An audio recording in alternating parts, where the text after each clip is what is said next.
আল্লাহ তুমি ছায়া দেখো মালিক। 27 মার্চ হাজার হাজার মানুষ ওয়াজের মাঠে বসে রাত 11:30টার সময় হাত তুলে ওয়াদা করছে, আল্লাহ জীবনে এক ওয়াক্ত নামাজ কামাই দিব না।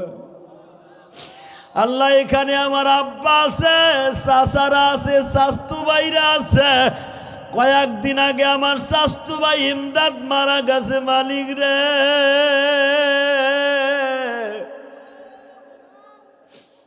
আমি উমরায় যাওয়ার আগে ইমদাদ আমার নতুন বাড়ির সামনে যায় বলে, ভাই ইলিয়াস রে শরীরটা ভালো না, দোয়া কইর। এই কথা বলার এক সপ্তাহ পরে আমি সৌদি বসে শুনলাম আমার ভাইটা জইলা গেছে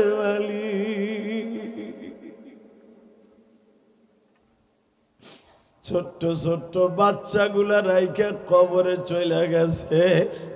কবরটা জান্নাতের টুকরা বানায় দিও। জোরে কোনা আমিন, আরো জোরে কোনা আমিন।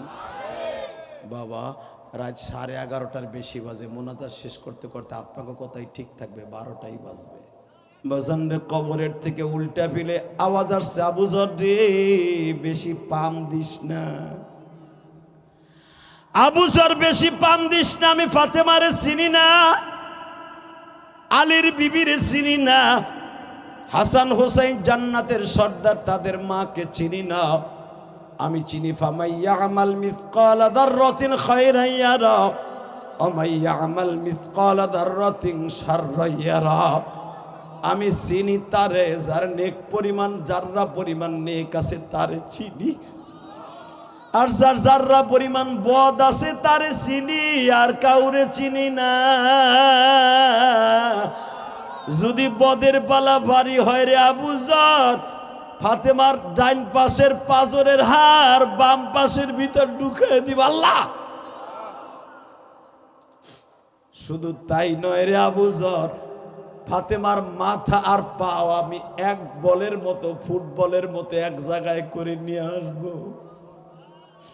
বাজান আমি আপনাদের দুইটা পাও ধরে বলবো, ফাতেমার এই অবস্থা যদি কবরের থেকে আওয়াজ আসে, আপনার আমার কবরের অবস্থা কি হবে জানি না।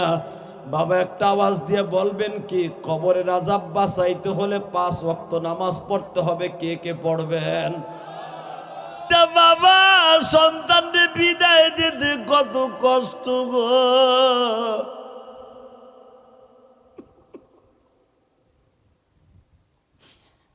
পাগলের মতো বাবাটা চিল্লায় আর বলে, বাবা তুই যাইস না, একবার আমার মুখখানা দেখা।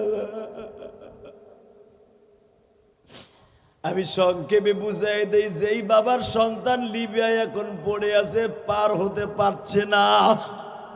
আহারে এমন বাবা এখানে অনেক বসে আছে আমি জানি, চোখের পানি ফেলায় কান্দেন। আল্লাহ আপনার ছেলেরে লিবিয়ার জেলখানার থেকে বাঁচায় দিবে বাবা। আমি দোয়া করে যাই, লিবিয়া যাদের সন্তান এখনো পার হতে পারে নাই গো বাবা, সবাই ঈদ করছে, ওই বাবা এখনো ঈদ করতে পারে নাই।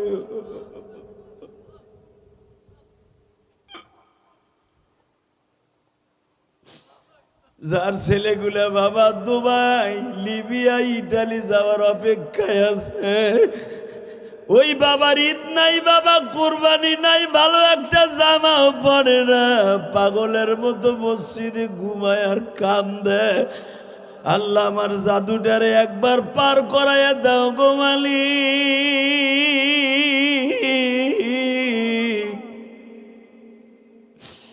বাবা তোমার ছেলেটার ইটালি যাওয়ার জন্য, লিবিয়ার থেকে সাগর পাড়ি দেওয়ার জন্য যদি আনতে কানতে পারো বাবা, লিবিয়ার সাগরটা 20 কিলো, 50 কিলো অথবা 100 কিলো, কিন্তু বাবা পলসুরাত পার হওয়ার জন্য কতটুকু চোখের পানি ফেলাইয়া কানছ, আমার মাওলারে একবার বুঝাইয়া দেখাও। বাবা পলসুরাতের সাগরটা কিন্তু 30,000 বছরের রাস্তা, চুলের চাইতে চিকুন একটা পোলের উপর দিয়ে হাইটা পার হইতে হইব বাবা। লিবিয়া সাগর পার করা ইটালি নেয়ার জন্য যদি এত কাঁদতে পারো, আবার মাওলার 30,000-এর বলসুরাত কেমনে পারবে?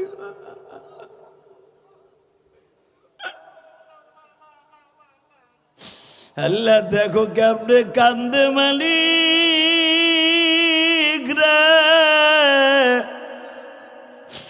এদের চোখের পানি কবুল কর, এদের চোখের পানি কবুল কর ওহে মালিক সাই,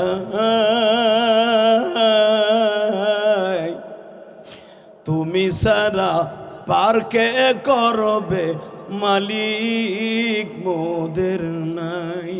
আল্লাহ দেখো যেই বাবাগুলা কান্তাছে, হয়তো তার ছেলেটা বিপদে, হয়তো তার ছেলেটা কাগজ নাই, পার হইতে পারে নাই। অনেকে কান্তেছে পলসুরাত কেমনে পার হবে মালিক রে। আল্লাহ জাহান্নামের আগুনের থেকে কেমনে বাঁচবো গো আল্লাহ। যারা চোখের পানি ফেলায় কাঁদবে, পলসুরাত বিজলির আকারে পার করে দিবে আল্লাহ। আল্লাহ কত মা মহিলা প্যান্ডেলে বয়ে বয়ে কান্তাছে গো মা। ও মা কেন কাঁদবেন না গো মা। ফাতেমাকে ইন্তেকাল করার আগে এক ঢিস কাপড় ধোয়ার জন্য রেডি হইছে। আল্লাহু আকবার জোরে কাও। মা ফাতেমা যেদিনকা সকালবেলা মারা যাবে বাবা, আহারে ইনায়েতুল্লাহ বিন মুস্তফা সেও কান্দে বাবা, তুমি কেন কানবা না? চোখের পানি ছাড়া বাবা কোনোদিন ইটালিতে যাওয়া সম্ভব নয় বাবা, ছেলেটারে পার করানো সম্ভব নয় চোখের পানি দিয়ে ছাড়া। ও বাবা মাফিয়ারে টাকা দিয়ে লাভ নাই, আমার মওলারে টাকা দাও। ওই নুরুজ্জামান ট্যান্ডেসটা সারে ওর ছেলেটা যাইবার এক সপ্তাহ আগে গাজীর বুইতে আমার ইনফরমেশন দিল। গাজীর বুইর ওয়াজের আগে আমারে বলল জেহাদি ভাই কাইন্দা কাইন্দা টাকার স্টানে বলল ভাই দোয়া করেন আমার ছেলেটা এখনো পার হইতে পারে নাই। আমি কোনোদিনও নুরুজ্জামানের চোখে পানি দেখি নাই, সন্তানটা পার করার জন্য চোখে পানি দেখছি। গাজীর বইতে কানে কানে যখন আমার খবর দিয়ে বললো ভাই আজকে পার হইয়া যাইতাছে, আল্লাহ পার করাই নিয়ে গেছে, দেখলাম মুখের মধ্যে মুস্কি হাসি রে। ইটালি সাগর পার হইয়া বাবা ইটালি ঢুকলে যদি মুস্কি হাসি আসে, মোমেন বান্দা 30,000 পলসুরাত পার হওয়ার পরে বাবা তার যে কত হাসি থাকবে বাবা। এদিক দিয়া মা সায়রা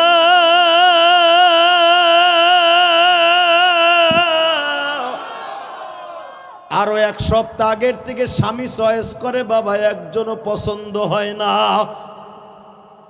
আজকে তার বান্ধবীদেরকে বলতেছে বান্ধবীরা আজকে আমার শেষ দিনের ইন্টারভিউ, আজকে যদি কাউরে চয়েস না করি আমার জীবনের বিয়ে হইব না।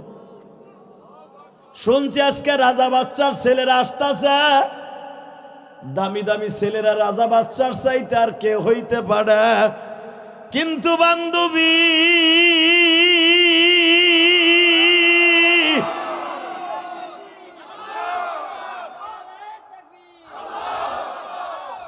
আমারে আজকে আমার বাবার রাস মুকুটটা পড়ায় দে।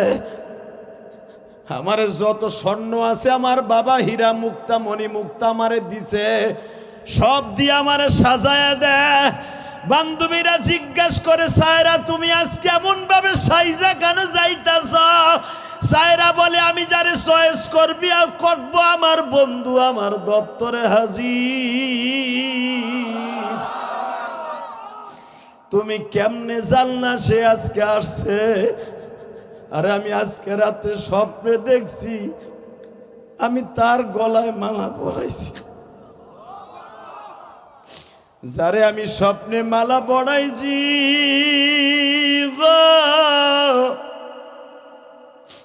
আমার বোন বলে সে যদি আজকে আইসা থাকে সে আমার স্বামী হইব। বাজান রে 41 জন বিয়ার প্রার্থী দাঁড়ায় আছে লাইন দিয়া। মা সায়রা বিশ্ব সুন্দরী, পৃথিবীর ভিতরে সবচেয়ে দামি সুন্দরী আল্লাহ কোরআনে ঘোষণা করেন। মা সায়রা যখন উপরের তালার থেকে নিচের তালায় নামতাছে বাবা, মনে হইতাছে পূর্ণিমার চাঁদ নামতাছে, পূর্ণিমার চাঁদ নামতাছে। লয়ে গেছেন একজন আছে,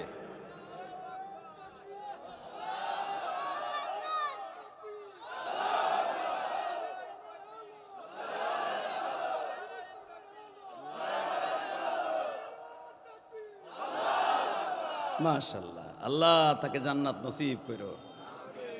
এই আওয়াজটা খুব সিরিয়াস আওয়াজ, কিন্তু এই আওয়াজ দিয়েই মুসলমান বিজয় লাভ করছে। যেরকম মারহাবা।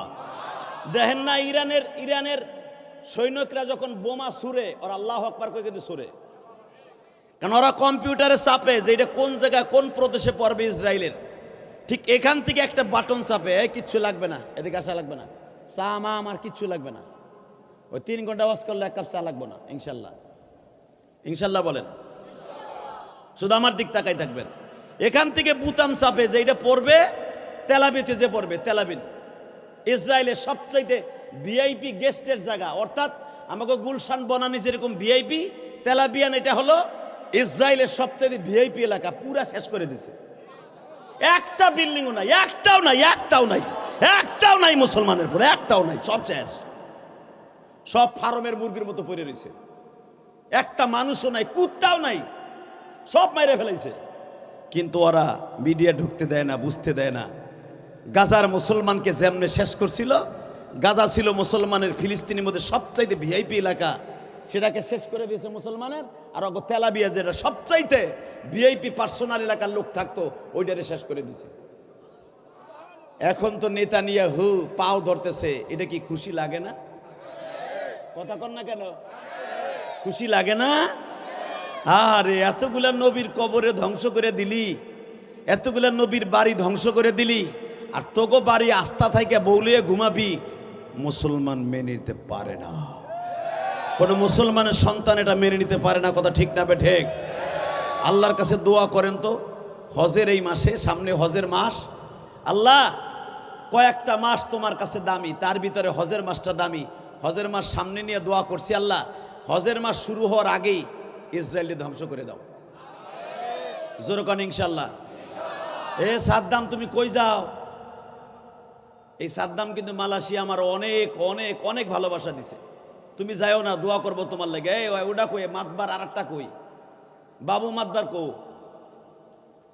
আসো সামনেই থাক। এরা মালয়েশিয়া আমার অনেক ভালোবাসা দিছে, আলহামদুলিল্লাহ বলেন। এরা আসলে রেমিডিস যোদ্ধা, এরা আমার দেশের সোনালী সন্তান। এগুলি এরা যখন আমাদের মতো লোক পায় মালয়েশিয়া, সিঙ্গাপুরে, বিশ্বাস করেন ওরা জীবনটা দিয়ে ভালোবাসে আমাকে। এই সাদ্দাম, এই যে বাবু মাতবার অনেক কষ্ট করছে আমার জন্য, অনেক কষ্ট করছে। আমি যখন মালয়েশিয়া সফর করছি, পেনাঙে অনেক কষ্ট করছে আমার জন্য, আলহামদুলিল্লাহ বলেন। তো যাই হোক, এটা আমি আপনাদের সামনে বলতে চাই। আজকের মাহফিলে যিনি সভাপতি, এনায়েতুল্লাহ বিন মুস্তফা, আল্লাহওয়ালা মানুষ, হুজুরকে সামনে নিয়ে বলতে চাই, বাংলার জমিন থেকে যদি কখনো যাওয়ার টাইম হয় যে আমরা যাব ইসরায়েলের বিপক্ষে, যাইতে রাজি আছেন না? আরে যাওয়ার লাগবে না, খালি মন দিয়ে একটু ওয়াদা করেন, তাইতে আল্লাহ খুশি। যাইতে রাজি আছেন না ইনশাল্লাহ? শোনেন, একটা গোপনীয় কথা বলে দেই, ওরা যদি ফিলিস্তিন ধ্বংস করছে, যদি ইরানকে ধ্বংস করতে পারত, 100% ভাবে এরপরই মক্কা নগরী ওরা আক্রমণ করত, ওরা মদিনায় আক্রমণ করত।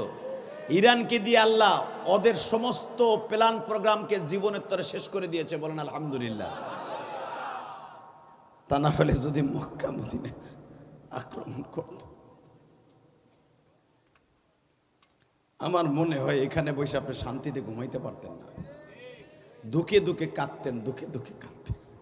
ওদের প্ল্যান ছিল এরপরই মক্কা মদিনায় তার আক্রমণ করবে। আল্লাহ ছোট্ট একটা দেশ দিয়া শেষ করে দিল বেঈমানরে, আলহামদুলিল্লাহ বলেন। আপনি খুশি আছেন তো ইনশাআল্লাহ? একমাত্র এই সামাজিক বৈষম্যতার কারণে ইসরায়েল মুসলমানকে ধ্বংস করতেছে, যে আমরা থাকবো বিশ্বের মোড়ল। ঠিক তেমনি মক্কার যে সবচেয়ে বড় মোড়ল ছিল, ওর নাম ছিল উতবা। কি নাম? সাহেবা। 3 নাম্বার হলো আবু জেহিল্লা। আবু জেহিল্লা কিন্তু এই উতবা সাহেবার কাছে কিচ্ছু না, অর্থের দিক দিয়েও না, শক্তির দিক দিয়েও না। উতবা সাহেবার লাঠিও বেশি ছিল, টাকাও বেশি ছিল। যেই উতবা ছিল, যেই সাহেবা ছিল, উতবা ছিল, উতবা বিন ওলীদ ছিল মক্কার সবচাইতে বড় মোড়ল। আমি এই বছরের একটা ঘটনা আপনাদের সামনে হজের সফর, উমরার সফরের কথা বলি। আমি জানতাম না যে এইটা উতবা বিন রুবিয়ার বাড়ি, আমি জানতাম না। এখানে নতুন হেরেম পড়ে গেছে, এখন নতুন হেরেম। এই যে টুটুল গাজীর আব্বার সাথে আমার মদিনায় দেখা, আমি কিন্তু টুটুল গাজীরে চিনতাম না, আল্লাহর কসম। ও আমার এলাকার ছেলে, এত বড় একটা আল্লাহ পাক করে উপরে নিয়ে গেছে, আমি জানতাম না। শুধু আমি যখন বাড়িতে আসতাম ঘোষকান্দি, আমার চাস্তো ভাই মামাতো ভাইরা বলতো টুটুল গাজী, টুটুল গাজী। ও আবার আমাকে ঘোষকান্দির মসজিদের ফ্লোয়ারের এবং ওয়ালের সব টাইলসও দিছে, আলহামদুলিল্লাহ বলেন। কয়েক লক্ষ টাকার টাইলস দিছে। তখন ওরে দেখার আমার খুব শখ ছিল, খুব শখ ছিল। কিন্তু আল্লাহ পাক এমন একটা জায়গায় আল্লাহকে দেখা করাইছে যে জায়গায় আমি কল্পনাও করার মতো না। আমি রসুলের রওজার যেখান দিয়ে সালাম দিতে ঢুকে রসুলের রওজার কবরে, ওইখানে দাঁড়ায়া আমি ওইখানে যাব, ইচ্ছা করছি যে ওইখান দিয়ে দাঁড়ায় আমি সালাম দিব বাবু সালামের এখানে। ঠিক বাবু সালামের ওখানে কেবল আমি বাইরেছি, দেখি টুটুল গাজী। আমি তো ওরে চিনি না। ও আমারে জড়াই ধরছে, ভাই আপনি আমার চিনেন না, আমি টুটুল গাজী। আপনি আমার ছোটকালে দেখছেন, বড়কালে দেখেন নাই। আমি আশ্চর্য হয়ে গেলাম, তুমি টুটুল গাজী, তোমার নাম এত প্রশংসা, তুমি আমাগো মসজিদের টাইলস দিছো। ভাই আমার সাথে বেশি খুশি হবে যদি আমার জনম দুঃখিনী মা আপনারে দেখে। আমার মা আপনারে ফেসবুকে আমি বলছি যে জিহাদি ভাইও হজে আসছে, আমার মা আমার সাথে বলছে যেমনে পারোস, যেইভাবে পারোস ইলিয়াস রহমান জিহাদির আমার লগে একটু দেখা করা। কারণ আমি তো মায়ের পাগল বক্তা, আর ওর মা আমার ওয়াজ শুনে। মা কারে কয়, ও আমার কয় ভাই একটু আসেন, ভাই একটু আসেন। গেলাম 23 নম্বর পিলারের কাছে, ওর মারে ডাইকে নিয়ে আসলো। বিশ্বাস করেন ওর মারে দেখে মনে হইল দিলটা এত নরম, কাদার মতো নরম। আমারে দেখেই খতখত করে চোখের পানি খালি বোরকা দিয়ে মুছতাছে আর মুছতাছে। ওখানে বইয়া ওর সাথে লাইভ করলাম, দোয়া করলাম, কিছু ওয়াদা করাইলাম। আর মা যত সময় ছিলাম তত সময় কাঁদছে। আর এমন একটা জায়গায় বইয়া কাঁদতাছে ওর মা, ওর বাপ, ওই যে ওর আব্বার সামনে বসা, যেই জায়গাটার দোয়া ডাইরেক্ট কবুল হয়। কারণ আমাদের পিছনেই হলো রসুলের খবরটা। এইখানে বইয়া কান্দা, আপনি কি মনে করেন? কি মনে করেন কি আপনি? আপনি বুঝবেন না এই জায়গার দরদ। যদি আল্লাহ কোনোদিন আপনারে নেয় সেদিন বুঝবেন এই জায়গার দরদটা কি। বাজান রে, এবার দিলটা নরম করে দে, আমার মৌলারে বুঝাইয়া কইবেন, ও মালিক,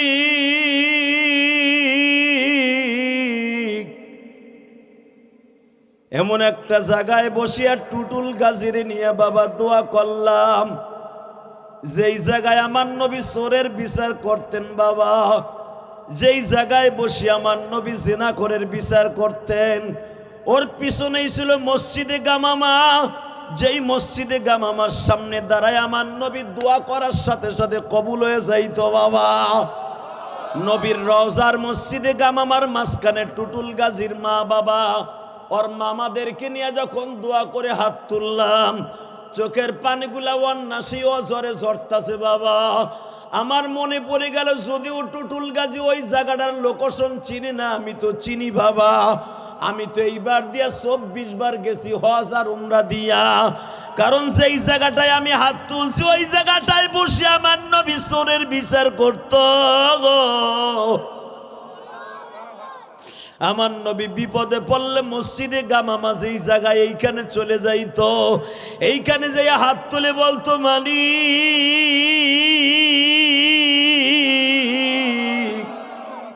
আমার উম্মতের বৃষ্টি দরকার, বৃষ্টি দাও। আমার উম্মত গুনাহগার, উম্মতরে মাপ দাও। আমার উম্মত খেজুরের গাছের কাই নাড়ছে, ক্ষুধা লাগছে, আমার উম্মতের খাবারের ব্যবস্থা করে দাও। যেই জায়গায় বসে দোয়া করলাম ঠিক তার পিছনেই মসজিদে গামামা। ওই গামামার ওইখানে দাঁড়াইয়া নবী হাত তুলতে দেরি হইতো বাবা, সাথে সাথে দোয়া কবুল হইতে দেরি হইতো না। আমি গুনাহগার ওখানে বসে আজকের ওয়াজটার ডেটটা নিছি বাবা। আজকের ওয়াজটা আমার মাওলা অবশ্যই কবুল করবে, কারণ আজকের ডেটটা নবীর কবরের পাশে বয়ে হইছে। বাজানরে যদি আজকের ডেটটা আমার মাওলায় কবুল করিয়া থাকে, চোখের পানি ফেলাইয়া মাওলারে বুঝাইয়া বলো, মালিক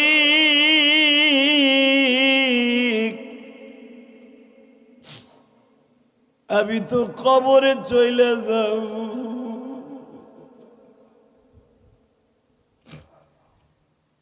আমি তো কবরে একা একা থাকবো মালিক। ওই কবরে মা নাই, বাবা নাই গো, আমার আত্মীয় স্বজন এমন ভাবে রাইখা আসবে, রাত্রি একটু আলো একটু ছিদ্র দিয়ে যাবে, এই ছিদ্রটাও রাখবে না। আরে বাঁশের চাটাই গুলাইয়া ভুলভাবে সাইপা সাইপা পাড়ায়া পাড়ায়া লাগাই দিয়ে আসবে, সূর্যের একটু আলো আবার কবরে যাইবে না। আমি কেমনে একা একা ওই কবরে থাকবো মালিক রে। তুমি কিন্তু কবরে আমার একা রাইখো না।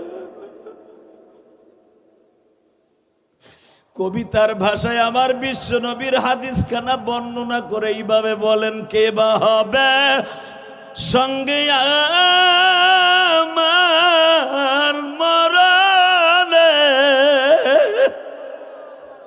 বাবা বাবা আমি আপনার পাও দূরে ধরছি, দেখেন এক ফোঁটা পানি আসেনি বাবা, এক ফোঁটা পানি আসে কিনা দেখেন তো। ইলিয়াসুর রহমান জিহাদি আপনার মতো 12 বছর বয়সে মা হারাইছে, মায়ের কষ্ট বুকি নিয়ে আলেম হয়েছে বাবা। এই দেশ বিদেশ গেলে যে এত সম্মান, এটা আপনাদেরই, আপনাদের কারণে, আবার মায়ের কারণে, আবার বাবার কারণে। বাবা আপনার সম্মান বাড়বে চোখের পানির কারণে বাপ। এ যুবক ভাই তোমার সম্মান বাড়বে চোখের পানির কারণে বাপ।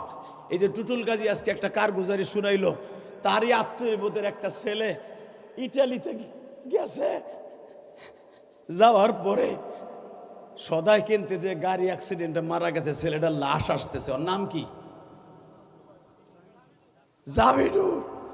আরে কত আশা করে গেছিল, কত আশা করে প্রবাসে জীবন দিছিল।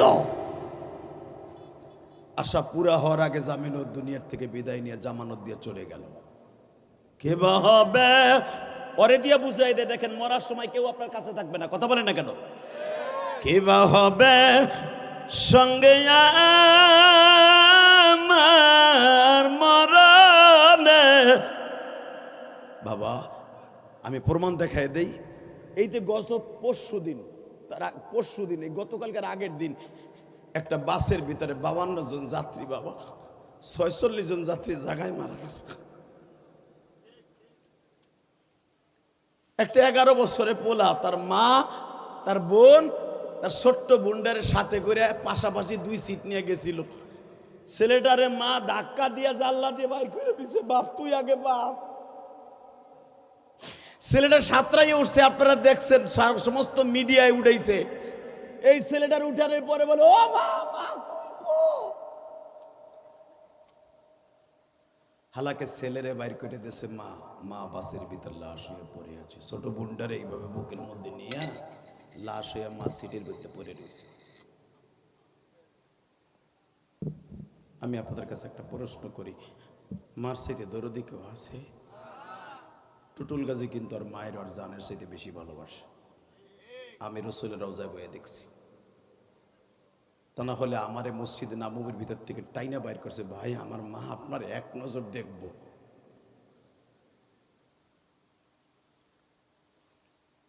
আমি আপনাকে 2টা পাও ধরে বলে দিয়ে যাই,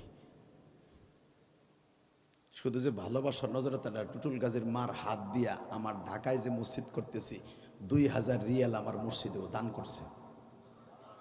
আলহামদুলিল্লাহ জানতে পারলেন না? তো ওর সম্পদ কমবে কা বেটা, ওরটা কমবে কা? ওরটা কমবে না। তুমি টানলেও কমবে না, খালি বাড়বে। আলহামদুলিল্লাহ বলতে পারলা না?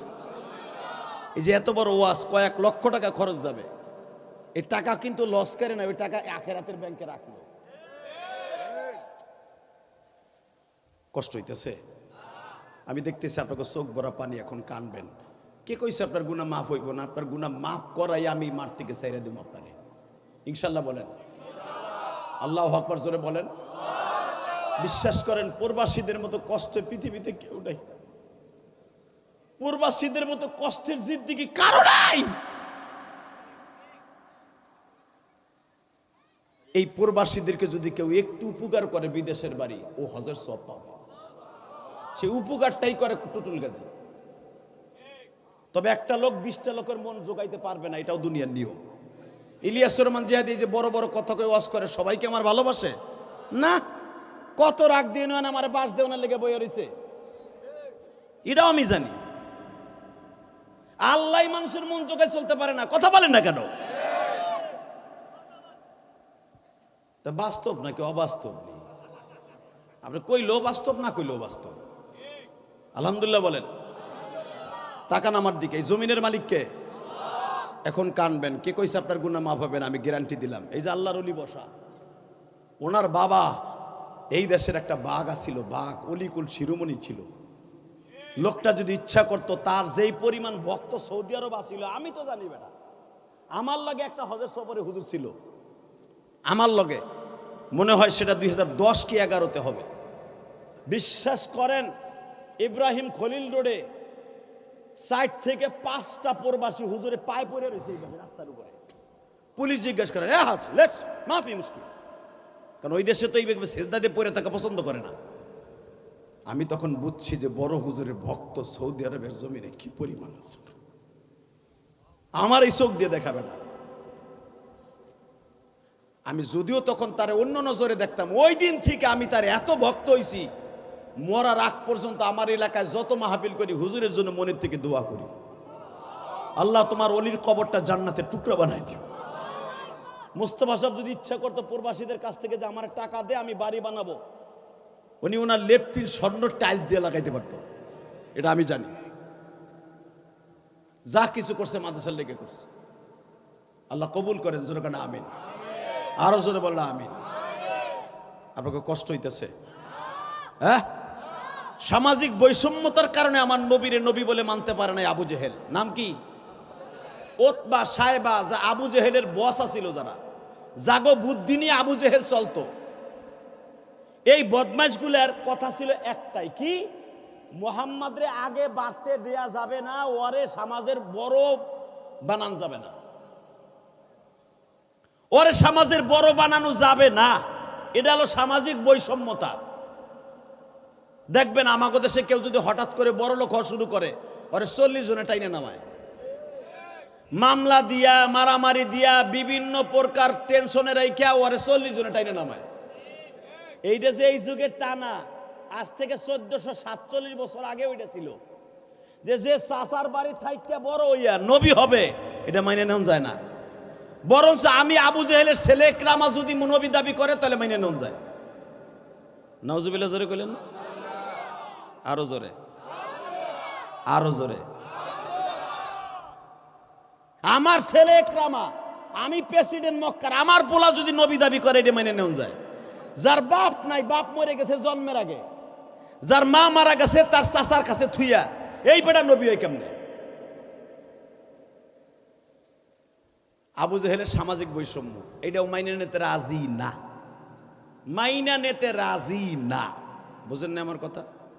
দেখবেন আমি একটু বুঝাই দিই, রাগ করেন না। টুটুল গালি ওয়াজ দিছে, গরু জবাই দিছে, তার যারা অ্যান্টিপাতি আছে তারা দেখেন দোকানে বইবে কইতেছে, ওইছে ফাওটা হাদিয়ে ওয়াজ দিছে, কত হুজুরকে খাওয়াইতেছে, খাওয়াইলে কি হইবে? কথা সত্য, সত্য, আমি জানি। কথা কর না কেন? এই সামাজিক কথা বলি বিদিত ইলিয়াস রহমান যে এত তাড়াতাড়ি এত উপরে গেছে, আলহামদুলিল্লাহ বলেন। সামাজিক বেদি আমি জানি। এলাকায় এমনও কিছু পোলাপান আছে, টুটুল গাজীর তিয়া নিয়া ফেন্সি ডিল খায়, গাঞ্জার পোটলা ডলে, গাঞ্জার পোটলা। হিরোইনও খায়, টাহা ওর কাছতে নেয়। এমন হারামি আছে না নাই? আস্তে কথা কলে বোবা আমার ভাইয়া চান্দু চাচা কথা কও, বেড়া কথা কও, খিচুড়ি দিয়ে মনে হানকি বইরা কথা কও। কালকে তো ঠিকই ওই দোকানে বই আমার মসজিদের সামনে বইয়া বাস দিবে, এখন একটু কথা কও, কথা কর না কেন? টুটুল গাছের কাছ থেকে, ইলিয়াস রহমান জিয়াদের কাছ থেকে, অমুকের কাছ থেকে 200 টাকা নিয়ে হে ট্যাবলেট খায়। এরম আল্লাহর ওলি আছে না নাই? আচ্ছা, আমি ওই লোকটার পাও ধরে বলবো, ভাই আমি তো রাগ দিন অনের পোলা, তোর পাও ধরে বলি তুই ট্যাবলেটটা না খাইয়া 2 কেজি আপেল কিনে খা। চাউল মেরে 2 কেজি আপেল খাওয়ার শরীরে শক্তি হইব। তুই যে লাল লাল ট্যাবলেট খাস, ওটা খাইলে আধা ঘন্টা পিনি করে আমি জানি। তো ওই আধা ঘন্টা পরে তুই যে দশভাঙ্গা হইতেছ এটা তুই জানোস না। এ কথা কর না কেন? আল্লাহ হেফাজত করুক, জোরে কানা আমিন, আরো জোরে কানা আমিন। আচ্ছা, নিশা করা হালাল না হারাম? আস্তে করেন না বাবা, আপনার পাও দূরে ধরছি। নিশা করা হালাল না হারাম? মদ 4 বার জায়েজ হয়েছে, 4 বার না জায়েজ হয়েছে। আপনি জানেন এই মাসলা? 4 বার মদ জায়েজ হয়েছে।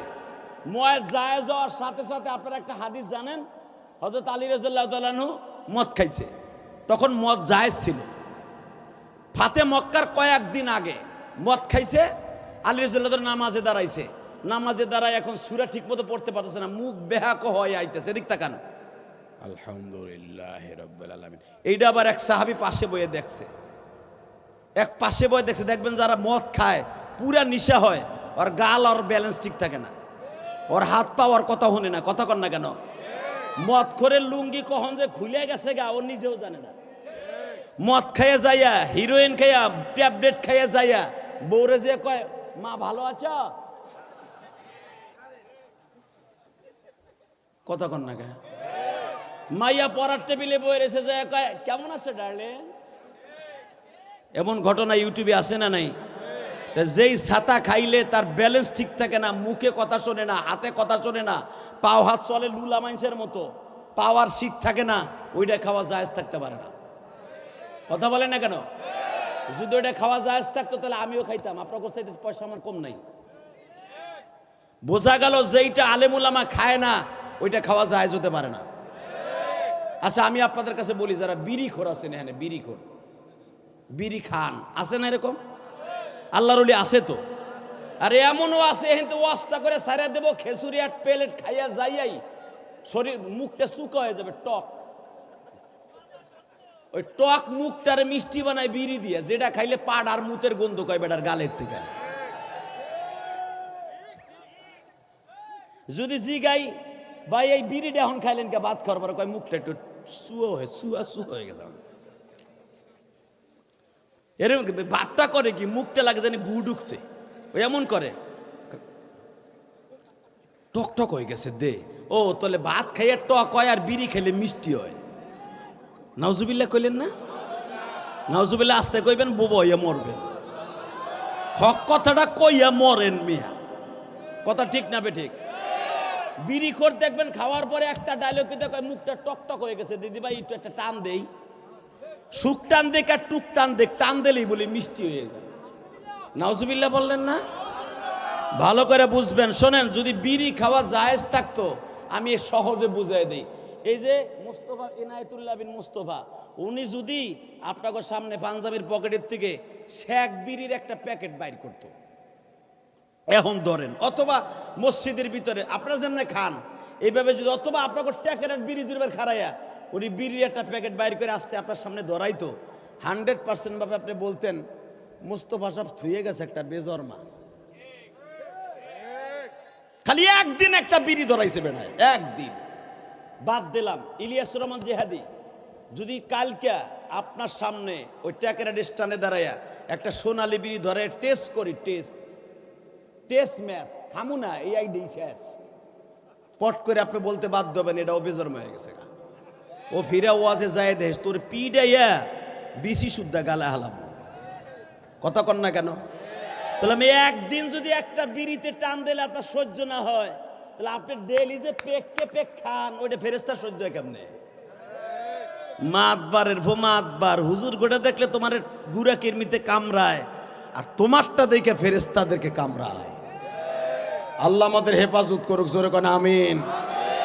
যেই জিনিসটা খাইলে আপনার চোখে খারাপ লাগে, একজন আলেম খাইলে আপনি তার পিছনে নামাজ পড়বেন না, ওই আলেমের ওয়াজ শুনবেন না, তাহলে আপনি কেমনে ভাবলেন আপনি ওই জিনিসটা খাইলে আল্লাহ আপনারে মাফ করে দিবে? সহজে বুঝাই দিলাম। আল্লাহ হেফাজত করুক, জোরে কোন আমিন। বাজান রে, এবার দিলটা নরম করবেন, চোখের পানি রেডি করবেন। কে বলছে আপনার গুনাহ মাফ হইব না? আবু জেহেল সামাজিক বৈষম্যতার কারণে কালেমা পড়ল না গো বাবা। হঠাৎ করে আবু জেহেল শুনতে পাইল আমার স্বাস্থ্য ভাইয়ের কাজের বুয়া নাম তার সুমাইয়া।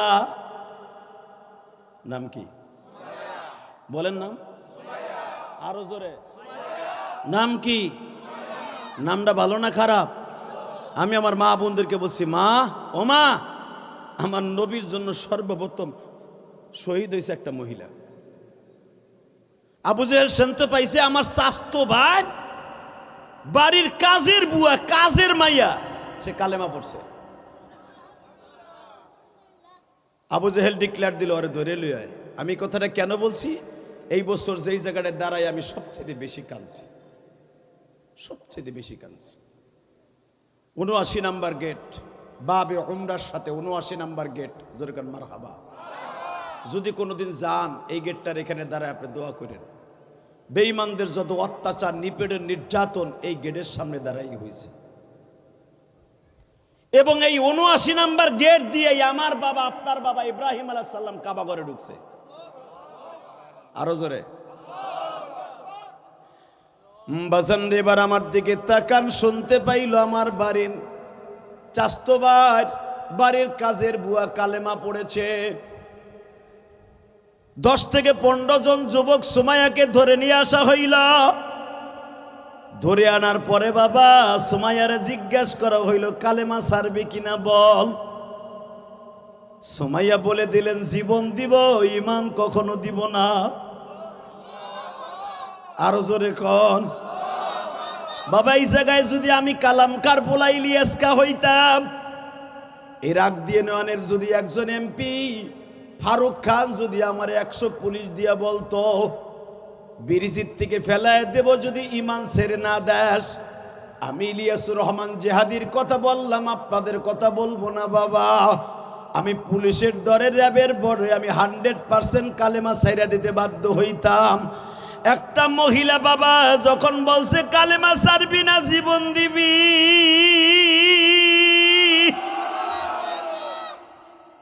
মহিলাটা বলছে জীবন দিব, ঈমান দিব না।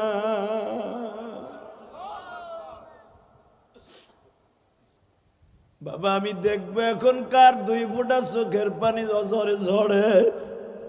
কবরের জিন্দেগি কিন্তু ভয়ঙ্কর গো বাবা।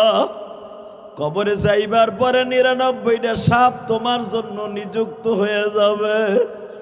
99টা সাপের মধ্যে একটা সাপের নাম থাকবে বাবা মারজুক, একটার নাম থাকবে বাবা সাদবা, আর একটার নাম থাকবে সৌমা।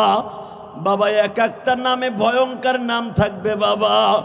মুকাশিফাতুল কুলুম নামক গ্রন্থের মধ্যে লেখেন এক একটা সাপে এক এক টাইমে বাবা দর্শন করবে, এমন ভাবে ধ্বংসন করবে, দংশন করতে করতে করতে করতে করতে তোমার মাথার মগজগুলা বাইর করে ফেলবে, কলবটারে বাইর করে বাবা কলিজারে বাইর করে বুকের উপরে ফেলাইয়া রাখবে। যদি কবরের ওই মায়ের ফিরাইতে হয় চোখের পানি ছাড়া কোনোদিনও সম্ভব নয়। মা সুমাইয়াকে যখন অ্যাটাক করে তাকে কাবা ঘরের সামনে আনা হইল, মা সুমাইয়া কাবা ঘরের দিকে একবার তাকায় ৭৯ নাম্বার গেটের সামনে দাঁড়াইয়া আমার আল্লাহরে ডাক দিয়া কয়, মালিক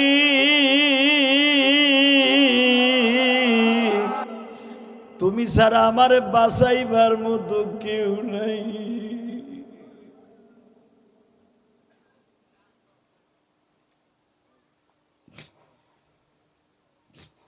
ও আমার মা বোনেরা যারা টুটুল গাজীর বাড়িতে বসে আমার ওয়াজ শুনছেন গো মা, জীবনে পারবেননি মা একটা মহিলার মতো ঈমানকে এইভাবে তাজা রাইখা জীবন দিয়ে চলে যাইতে।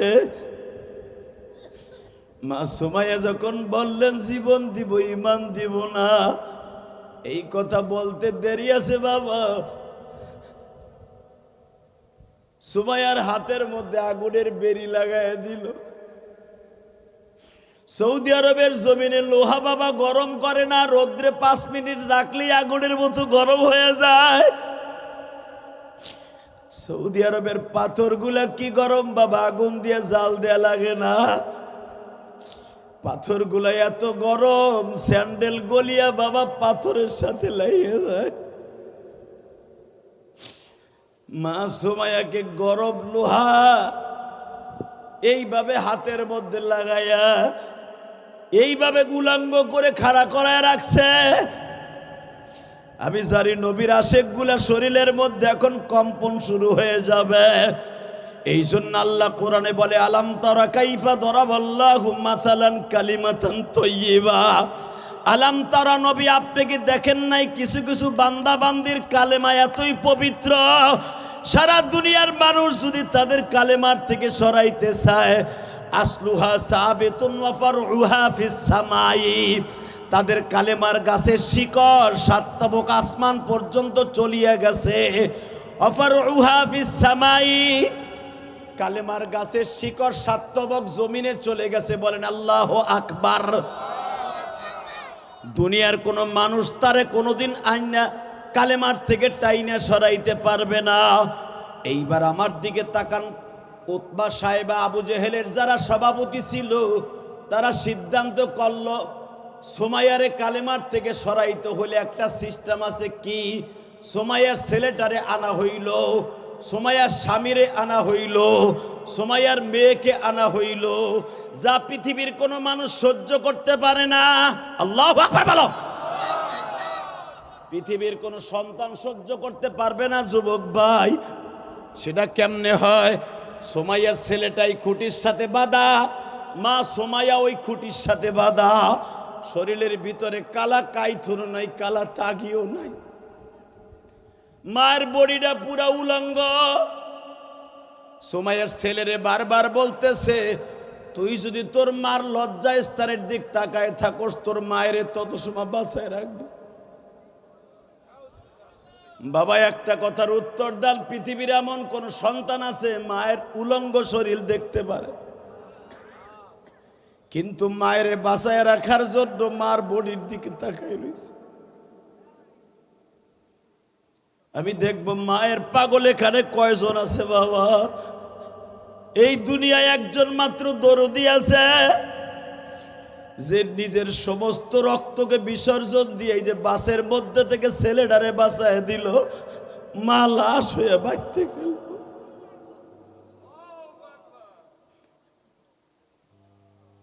আমি যখন এই যে বাবু মাতুব্বার গো মালয়েশিয়ায় যাই বাবা, বিশ্বাস করেন আমি তো 4টা দেশ সফর করার পর আমি মালয়েশিয়ায় ঢুকছি। প্রথম আমি থাইল্যান্ডে ঢুকছি, সিঙ্গাপুরে ঢুকছি, ইন্দোনেশিয়া, তারপরে মালয়েশিয়া 4 নম্বরে ঢুকছি বাবা।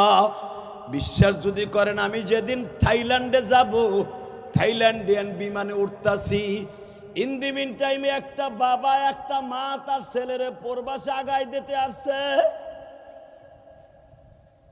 আমি থাইল্যান্ডে আসবো, সে সিঙ্গাপুরে যাবে। আমি ওদিন দেখছি প্রবাসী বাবা তার ছেলের জন্য কত পাগল।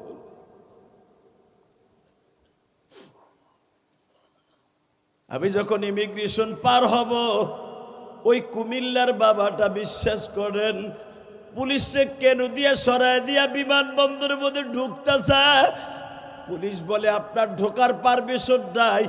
ওই বাবাটা বারবার হাতটা উঁচা করে বলে, বাপরে একটা নজর আয়, আমার বুকের মধ্যে থেকে একটা চুমা দিয়ে যা। আমি সেদিন দেখছি একটা বাবা সন্তানকে বিদায় দিতে কত কষ্ট গো।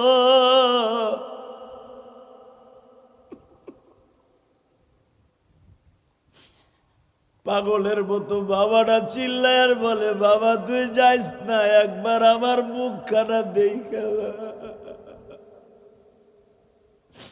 আমি সংক্ষেপে বুঝাই দেই, যেই বাবার সন্তান লিবিয়ায় এখন পড়ে আছে, পার হতে পারছে না। আহারে এমন বাবা এখানে অনেক বসে আছে, আমি জানি, চোখের পানি ফেলায় কান্দেন। আল্লাহ আপনার ছেলেরে লিবিয়ার জেলখানার থেকে বাঁচায় দিবে বাবা। আমি দোয়া করে যাই, লিবিয়া যাদের সন্তান এখনো পার হতে পারে নাই গো বাবা, সবাই ঈদ করছে, ওই বাবা এখনো ঈদ করতে পারে নাই।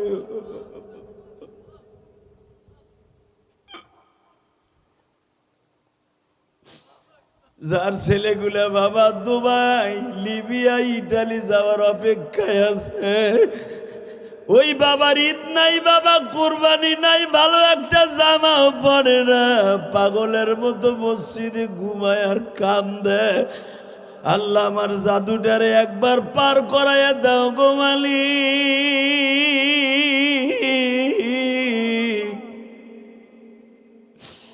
বাবা তোমার ছেলেটার ইটালি যাওয়ার জন্য, লিবিয়ার থেকে সাগর পাড়ি দেওয়ার জন্য যদি আনতে কানতে পারো বাবা, লিবিয়ার সাগরটা 20 কিলো, 50 কিলো অথবা 100 কিলো, কিন্তু বাবা পলসুরাত পার হওয়ার জন্য কতটুকু চোখের পানি ফেলাইয়া কানছ, আমার মাওলারে একবার বুঝাইয়া দেখাও বাবা। পলসুরাতের সাগরটা কিন্তু 30,000 বছরের রাস্তা, চুলের চাইতে চিকুন একটা পোলের উপর দিয়ে হাইটা পার হইতে হইব বাবা। লিবিয়ার সাগর পার করাই ইটালি নেয়ার জন্য যদি এত কাঁদতে পারো, আমার মাওলার 30,000-এর পলসুরাত কেমনে পার হইব?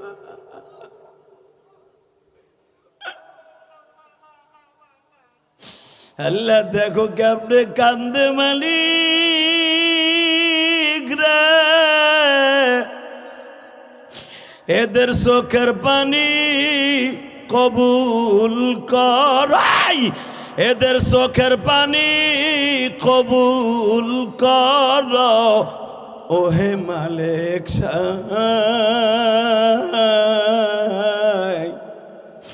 তুমি সারা পার কে করবে মালিক মোদের নাই।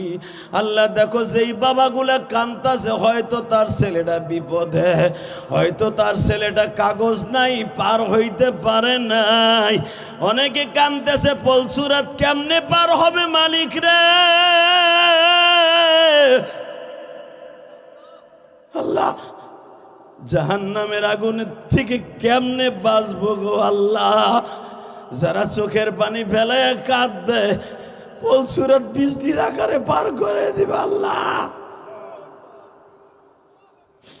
আল্লাহ কত মা মহিলা প্যান্ডেলে বয়ে বয়ে কান্তাছে গো মা, ও মা কেন কাঁদবেন না গো মা। ফাতেমাকে ইন্তেকাল করার আগে এক ঢিস কাপড় ধোয়ার জন্য রেডি হইছে, আল্লাহু আকবার জোরে কাও। মা ফাতেমা যেদিনকা সকালবেলা মারা যাবে বাবা, আহারে ইনায়েতুল্লাহ বিন মুস্তফা সেও কান্দে বাবা, তুমি কেন কানবা না? চোখের পানি ছাড়া বাবা কোনোদিন ইটালিতে যাওয়া সম্ভব নয় বাবা, ছেলেটারে পার করানো সম্ভব নয় চোখের পানি দিয়ে ছাড়া। ও বাবা মাফিয়ারে টাকা দিয়ে লাভ নাই, আমার মহলারে টাকা দাও। ওই নুরুজ্জামান ট্যান্ডেসটা সারে ওর ছেলেটা যাইবার 1 সপ্তাহ আগে গাজীর বুইতে আমার ইনফরমেশন দিল। গাজীর বুইর ওয়াজের আগে আমারে বলল, জেহাদি ভাই কাইন্দা কাইন্দা টাকার স্টানে বলল, ভাই দোয়া করেন আমার ছেলেটা এখনো পার হইতে পারে নাই। আমি কোনোদিনও নুরুজ্জামানের চোখে পানি দেখি নাই, সন্তানটা পার করার জন্য চোখে পানি দেখছি। গাজীর বইতে কানে কানে যখন আমার খবর দিয়ে বললো, ভাই আজকে পার হইয়া যাইতাছে, আল্লাহ পার করাই নিয়ে গেছে, দেখলাম মুখের মধ্যে মুস্কি হাসি রে। ইটালি সাগর পার হইয়া বাবা ইটালি ঢুকলে যদি মুস্কি হাসি আসে, মোমেন বান্দা 30,000 পলসুরাত পার হওয়ার পরে বাবা তার যে কত হাসি থাকবে বাবা।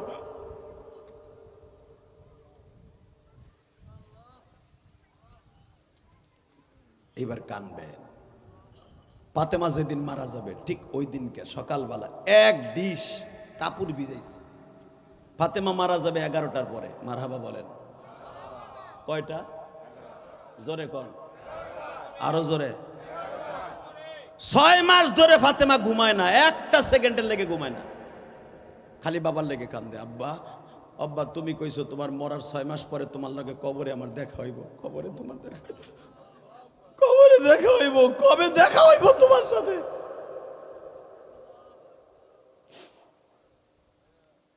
একটা লোক মাথা লাড়াচাড়া করবেন না, মুখের মধ্যে হাসি থাকবে না, শুধু কান্না থাকবে। কে কইছে আপনার গুনাহ মাফ হবে না? আমি গ্যারান্টি দিয়ে দিলাম।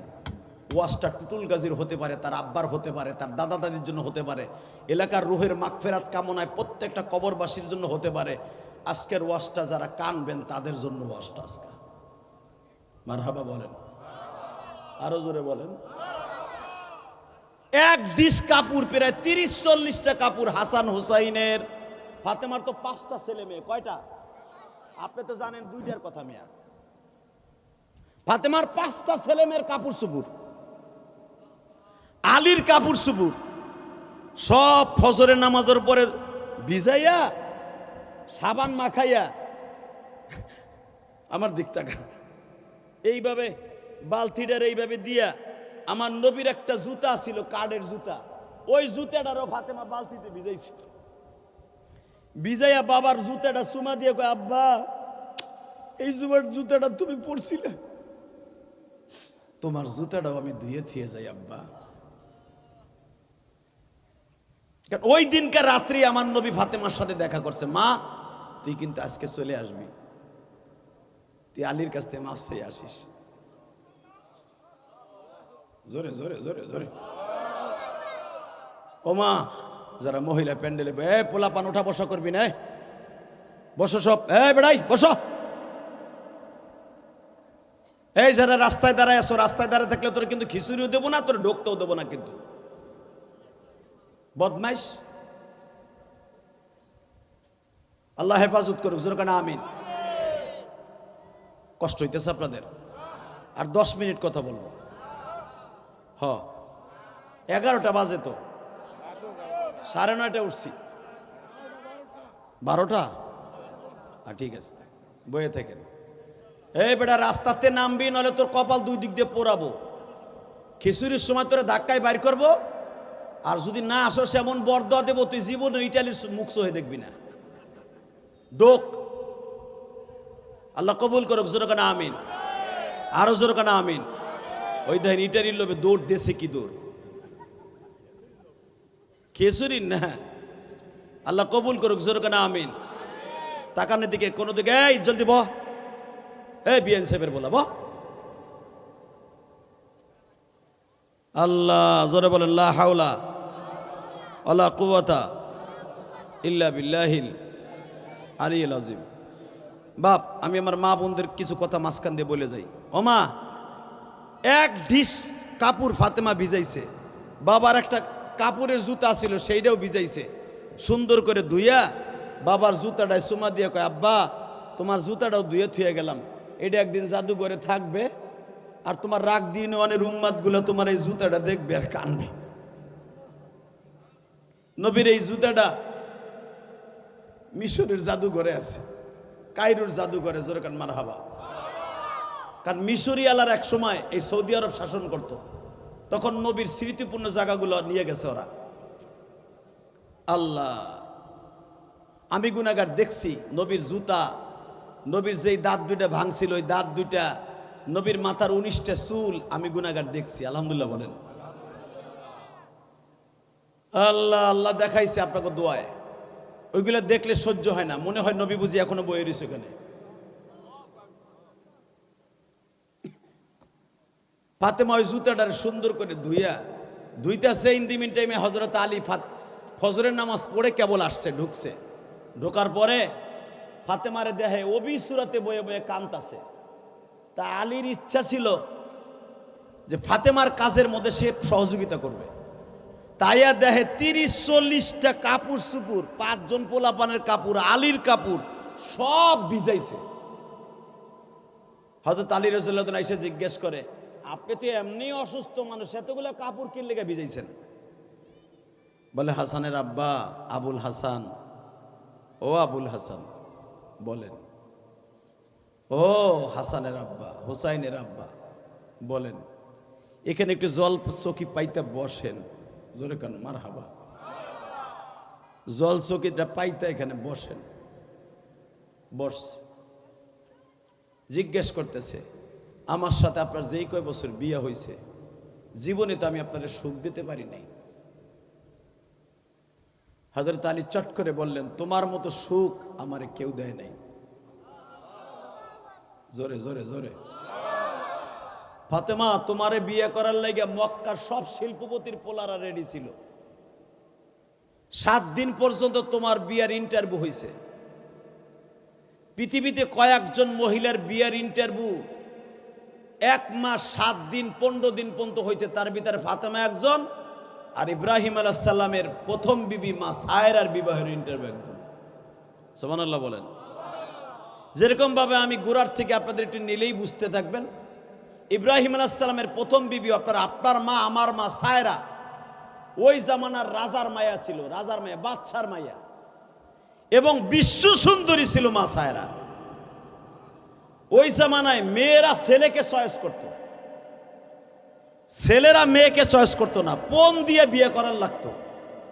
তো হঠাৎ করে মা সায়রারে বিয়ে করার জন্য বিভিন্ন দেশের রাজা বাদশারা আসতেছে, ঘোড়ায় চড়ে বিভিন্ন রং বেরঙের পোশাক পরে আসতেছে। ঠিক ওই রাস্তা দিয়া আমার বাবা, আপনার বাবা ইব্রাহিম আলাইহিস সালাম যাইতেছে। হ্যাঁ সুবহানাল্লাহ বাইতে যে কইও। যারা বিয়ে করো নাই ভালো জিনিস পাবি, সুবহানাল্লাহ জোরে কবি। তো তুই জোরে কইছ। আমি আবার বলছি, ইব্রাহিম আলাইহিস সালাতু ওয়াস সালাম ওই রাস্তা দিয়া যাইতেছে, যেই রাস্তা দিয়া বিয়ে করার লাইগা ছেলেরা ঘোড়ায় পড়ে যাইতেছে। যারা বিয়ে করস নাই জিনিসটা ভালো পাবি, আমি কইলাম জোরে কইস।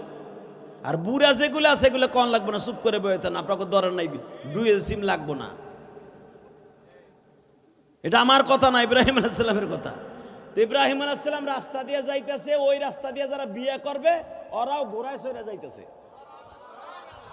ইব্রাহিম আলাইহিস সালাম জিজ্ঞেস করছে, ভাই আপনারা কই যান?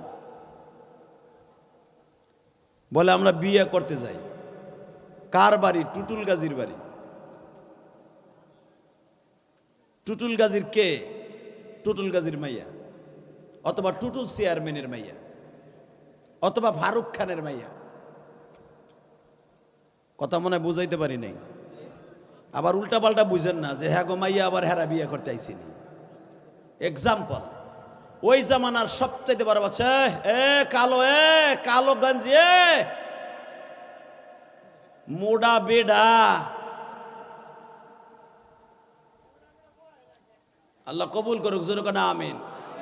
আল্লাহ ও আমার কথা রাখছে, ওরে তুমি অলি বানাই দিও, ওর সন্তানটা অলি বানাই দিও। আল্লাহ ইচ্ছা করলো ও রাগদির পোলা হোগাড়া মোড়ে যাইতে পারতো গা, ঠিক না? ঠিক। যার আলেমুল আমার কথা রাখবেন, আমি কসম করে বললাম আপনার সন্তান আলেম হবে। যার আলেমের কথা রাখবেন না, আপনার পোলা জীবনও মানুষ হইব না, গাঞ্জা করইব, নাহলে ট্যাবলেট করইব, আল্লাহ ট্যাবলেট করব।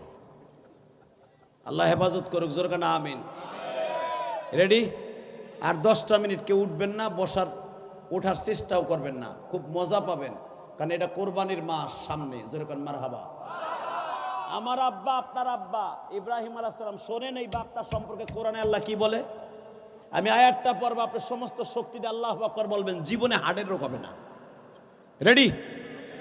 মিল্লাতা আবিকুম ইব্রাহিম হুয়া সাম্মাকুমুল মুসলিমিন।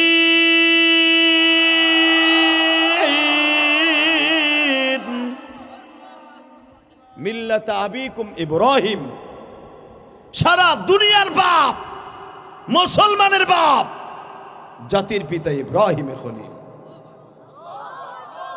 সেই আব্বাজান যাইতেছে রাস্তা দিয়া নমরুদের সাথে যুদ্ধ কইরা, বয়স 25 বছর। কত? আগুনের মধ্যে ফেলাইছিল নমরুদ, আগুনের তা বাইর হইয়া সারা দুনিয়া সফর করে ওই রাস্তা দিয়ে যাইতেছে মাদায়েনে। ইন্দিমির টাইমে দেখে ওই রাস্তার মাথা দিয়া দামি দামি সেন লাগাইয়া দামি দামি লাল ঘোড়ার উপরে সোয়ার হইয়া 40-45 জন পোলা এক রাস্তা দিয়ে ধরেন টুটুল গাজীর রাস্তাটাতে বাড়ির রাস্তা, এটা কিন্তু অন্য শাখা রাস্তাটা, এই রাস্তা দিয়ে ঢুকতাছে। ইব্রাহিম আলাইহিস সালাম ওই রাস্তার মাথায় দাঁড়ায় মসজিদের সামনে দাঁড়ায় জিজ্ঞেস করছে, ভাই আপনারা কই যান? কই বিয়ে করতে যাই। তো এত দামি দামি রাজা বাদশার পোলারা বিয়ে করতে যান, কার মাইয়া? বলে এই দেশের, ফিলিস্তিনের, ইরানের, আজারবাইজান, ইথিওপিয়া, যুগোস্লাভিয়ার প্রেসিডেন্টের মাইয়া। আমি আর ওয়াজি করব না। রব্বানা যালামনা আনফুসানা ওয়া ইল্লাম তাগফির লানা ওয়া তারহামনা লানাকুনান্না মিনাল খাসিরিন। আমি বুঝছি খেসুরি খাইতেইছো তোমরা, এ খেসুরি লয়ে হটুটু ওয়াজ করব। এই মিয়া, জাতীয় মার বিয়া হইতেছে, জাতীয় বাবার বিয়া, তুমি তারে না মানলে কি হয়েছে? তারে মানা ফরজ। তোমারে যে জন্ম দিছে প্রোটেকশন দিয়া, ওই বাপরে বাপ বলো বা না বলো, ইব্রাহিম আলাইহিস সালামের বাপ বলা ফরজ। তোমার আমার যে জন্ম দিছে এই বাপ তোমার কিনা তুমি নিজে কইতে পারবে না, তোমার মায়ে কইতে পারবো। অনেকে মাঝে মাঝে কৌতূহল করে এই কথা বলে, তোর বাপ কালা, তোর পোলা সুন্দর হয়েছে, মনে হয় অন্য কিছু হয়েছে, তোর মারে জিগেই তুইব। এ কথা আপনি কন না? ঠিক হাদিসে ওই কথা বলে, এই তুই যারে বাপ কস ওটা তোর আসল বাপ কিনা না পরকিয়ার ফসল, ওটা তোর মায়ের জিগেই তুইব। কথা কন না কেন? ভালো করে বুঝবেন। কিন্তু এই বাপরে বাপ কন বা না কন, ইব্রাহিম আলাইহিস সালামের বাপ কওয়া ফরজ, আমার নবীরে বাপ কওয়া ফরজ, আদম আলাইহিস সালামের বাপ কওয়া ফরজ। মিয়া এই বাপের বিয়ে হইতেছে, আপনার আওয়াজ নাই কে? এ কালো পাঞ্জাবি, এ বেটা যাইস না হন। হিরু আলম দৌড় দেশে কি দেয়া, আবার ফিরে আইছে, যাক এ সামনে আয় হিরু আলম, লিল্লাহে তাকবীর। আর 10 মিনিট এটা না করলে তো চাচারা সামনে বই কেবল জিমানো শুরু করছিল। হিরো আলম কইয়া ঘুম দেখা দিয়েছি। লিল্লাহে তাকবীর। দিন ইসলাম, দিন ইসলাম, দিন ইসলাম, দিন ইসলাম। এত আসতে দিন ইসলাম, দিন ইসলাম। আরে ফেব্রুয়ারি মাসে এক জায়গায় দিনাজপুর যে কইছে দিন ইসলাম, দিন ইসলাম, এক বুড়া কয় আমার স্বাস্থ্য ভাই, স্বাস্থ্য ভাই। আপনারা কবেন কায়েম হোক, কায়েম হোক। রেডি? লিল্লাহে তাকবীর, দিন ইসলাম, দিন ইসলাম। মাশাআল্লাহ, ঘুম গেছে গা। এবার রেডি হন। বাপ মার বিয়ে খাইবেন না? এই বেটা মাইকেলাও পলাইছে নি, সাউন্ড কমাই দিয়া বাড়া।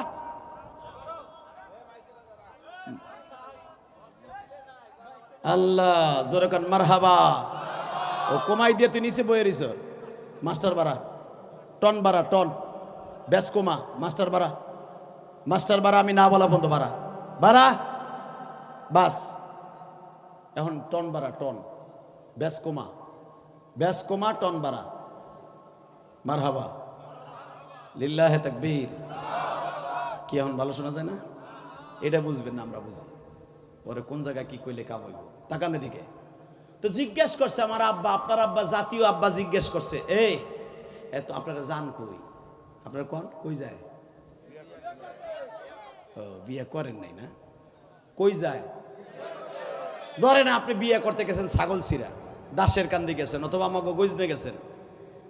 যদি নতুন পোশাক টোশাক কয়েকজন বুড়ারে দেখে যে গোসকান্দি মসজিদের সামনে এরা নামাজ পড়তেছে, পাও ধুইতেছে, এমনি আমার আব্বা জিজ্ঞেস করবো, ভাই আপনারা কই আইছেন? আল্লাহুম্মা আমিন। খেসুরির লোভে আইছে আমি মনে করব। ভাই আপনারা কই যাইতেছেন? বিয়ে করতে। কই? ভাই কার মাইয়া? ওই অহেল ব্যাপারীর মাইয়া। আবার অহেল ব্যাপারীরা রাগ করে না, আমাদের দেশে তো অহেল ব্যাপারী আছে, আছে না? কার মাইয়া? ওই আকরাম আলীর মাইয়া। কার মাইয়া? জিয়াদি সাহেবের মাইয়া। কার মাইয়া? সোমেদ আলীর মাইয়া। ও লোকটা ভালো, জান মেয়েটাও খুব ভালো, পর্দানিশী, মাদ্রাসায় পড়ছে, খুব ভালো, ওর মাও ভালো, ওর বাপও ভালো। আর আপনাকে আমাকে মতো যদি কোটনার মাস্টার হয়, ওই মসজিদের বকুল দেখে আইছেন তো নিয়েন, দেখে শুনে নিয়েন। বিয়ে ওর দেখি শেষ, টুটুল গাছির বোন আইছেন তো চামড়াটাই খালি দলা,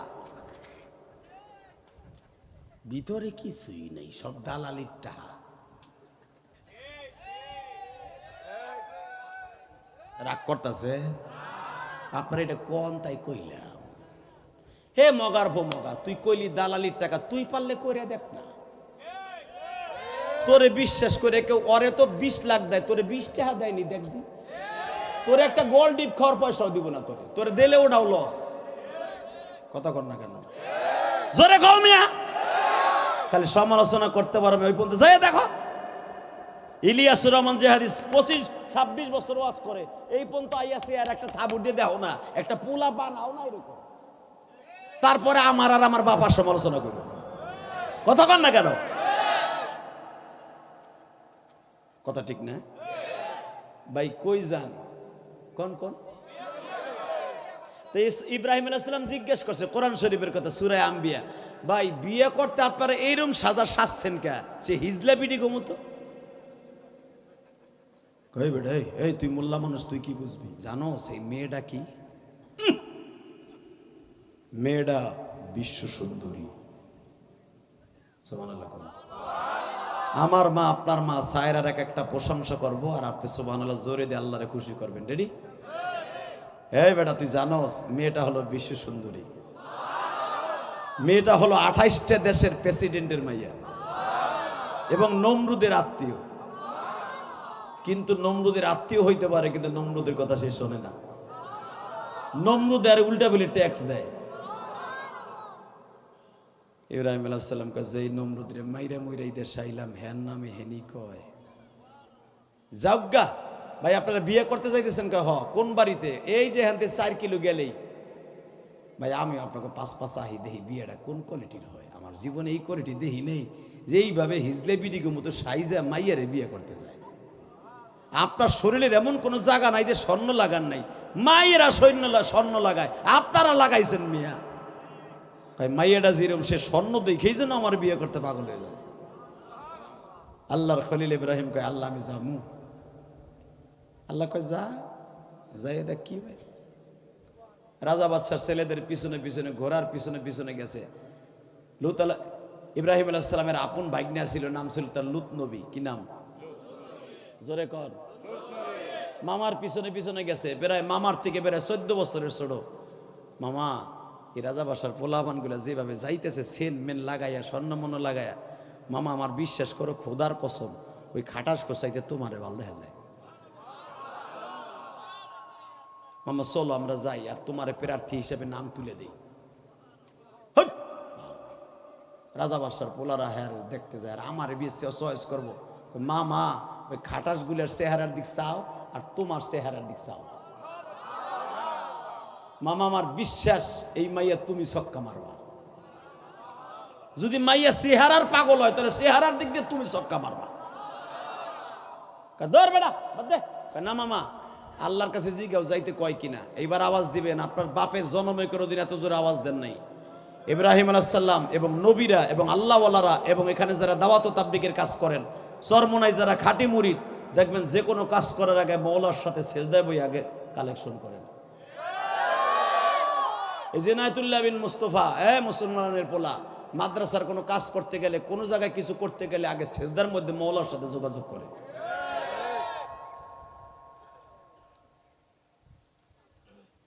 ইব্রাহিম আলাইহিস সালাম তাকে যাওয়া দেখে সেজদায় পড়ে কয় আল্লাহ জামু। আল্লাহ কয় যা। আল্লাহ কইছে যাইতে। হানকের ওরা হলো 40 জন, ইব্রাহিম আলাইহিস সালাম একজন। কতজন হয়েছে? তো বিবাহের ওই জামানার রাজার মায়ের বিবাহের যে সিস্টেম ছিল, বিশাল বড় কাছারিতে বসতো, দামি দামি খাবার অবজারভেশন করা হইতো, দামি দামি জিনিস খাইতো, রাজার মেয়েটা মাঝখান দিয়ে হাঁটতো, যারে চয়েস করতো ভুলের মালা পরাই দিত, সে হয়ে যেত জামাই। ওই জামানার বিয়ার সিস্টেম, সৌদি আরবের বিয়ার সিস্টেম কিন্তু এখনো একই সিস্টেম। সৌদি আরবে এখনো ওই সিস্টেম আছে বিয়ায়। সৌদি আরবে একটা বিয়া পাইছিলাম 2018 সালে, আলহামদুলিল্লাহ বলেন। ও বাবা, সেগার মতো এক একটা মানুষ আনাম উঠ বুনা করে এক একজনের সামনে ধুয়ে দিছে। আমি মনে করছি সেই বুঝে আব্দুল কাদের জিলানির কবর। আমি কই কিরে ভাই এত বড় একটা কবর কে? কয় না ওটা খোসা দিয়ে দেন উঠ বাজা। 40 জন লোক আছে, 40টা উঠ। এই যে খায় আর অপচয় বেশি করে, আলহামদুলিল্লাহ বলেন। এটা তাদের সম্মান, ঐতিহ্য, রাজা বাদশার মেয়েদের। তো যাই হোক, এদিকে তাকান। আরে আব্দুর রহমান সুদাইসির বাসায় 2017 সালে রমজান মাসে ইফতারি করছিলাম একদিন, আলহামদুলিল্লাহ বলেন। যে হলো মক্কার 1 নাম্বার ইমাম, যারা চিনেন, ওনার বাসায় ইফতারি করছিলাম। উনি খালি আমাকে 13 প্রকার গোশই খাওয়াইছে। খাওয়ায় আর কি কয় জানেন? আমরা তো বাংলাদেশে আলেম, এটা উনি তো বাংলা শিখে লাইছে। আমাকে কয় বাংলাদেশি ইলিশ মাছ, পদ্মার ইলিশ মাছ উনি বলে। কয় আমি বাংলাদেশের লোকরে খাওয়াবো, বাংলাদেশের পদ্মার ইলিশ খাওয়াবো। কয় আমি আপনাদের জন্য জেদ্দার থেকে এই মাছটা আনছি, আমাদেরকে বলে। এরে বলে মেহমানদারি। যেরকম মারহাবা। সৌদি আরব আলারা মেহমানদারির দিক দিয়ে পৃথিবীর ভিতরে 1 নাম্বার ওরা। এটা নবীর সুন্নাত। যেরকম মারহাবা। তো ইব্রাহিম আলাইহিস সালাম দেখে 41 জন মানুষ, এরা কেতার দিয়ে দাঁড়ায় রয়েছে। ইব্রাহিম আলাইহিস সালাম এক কোনায় দাঁড়ায়, কয় ভাই আমার একটা দরখাস্ত নিয়ে যান। বাইক নাই কইছে যখন, এক কোনার চিপের মধ্যে আমার নামটা ফেলাই থুয়ে যে আমিও একজন প্রার্থী।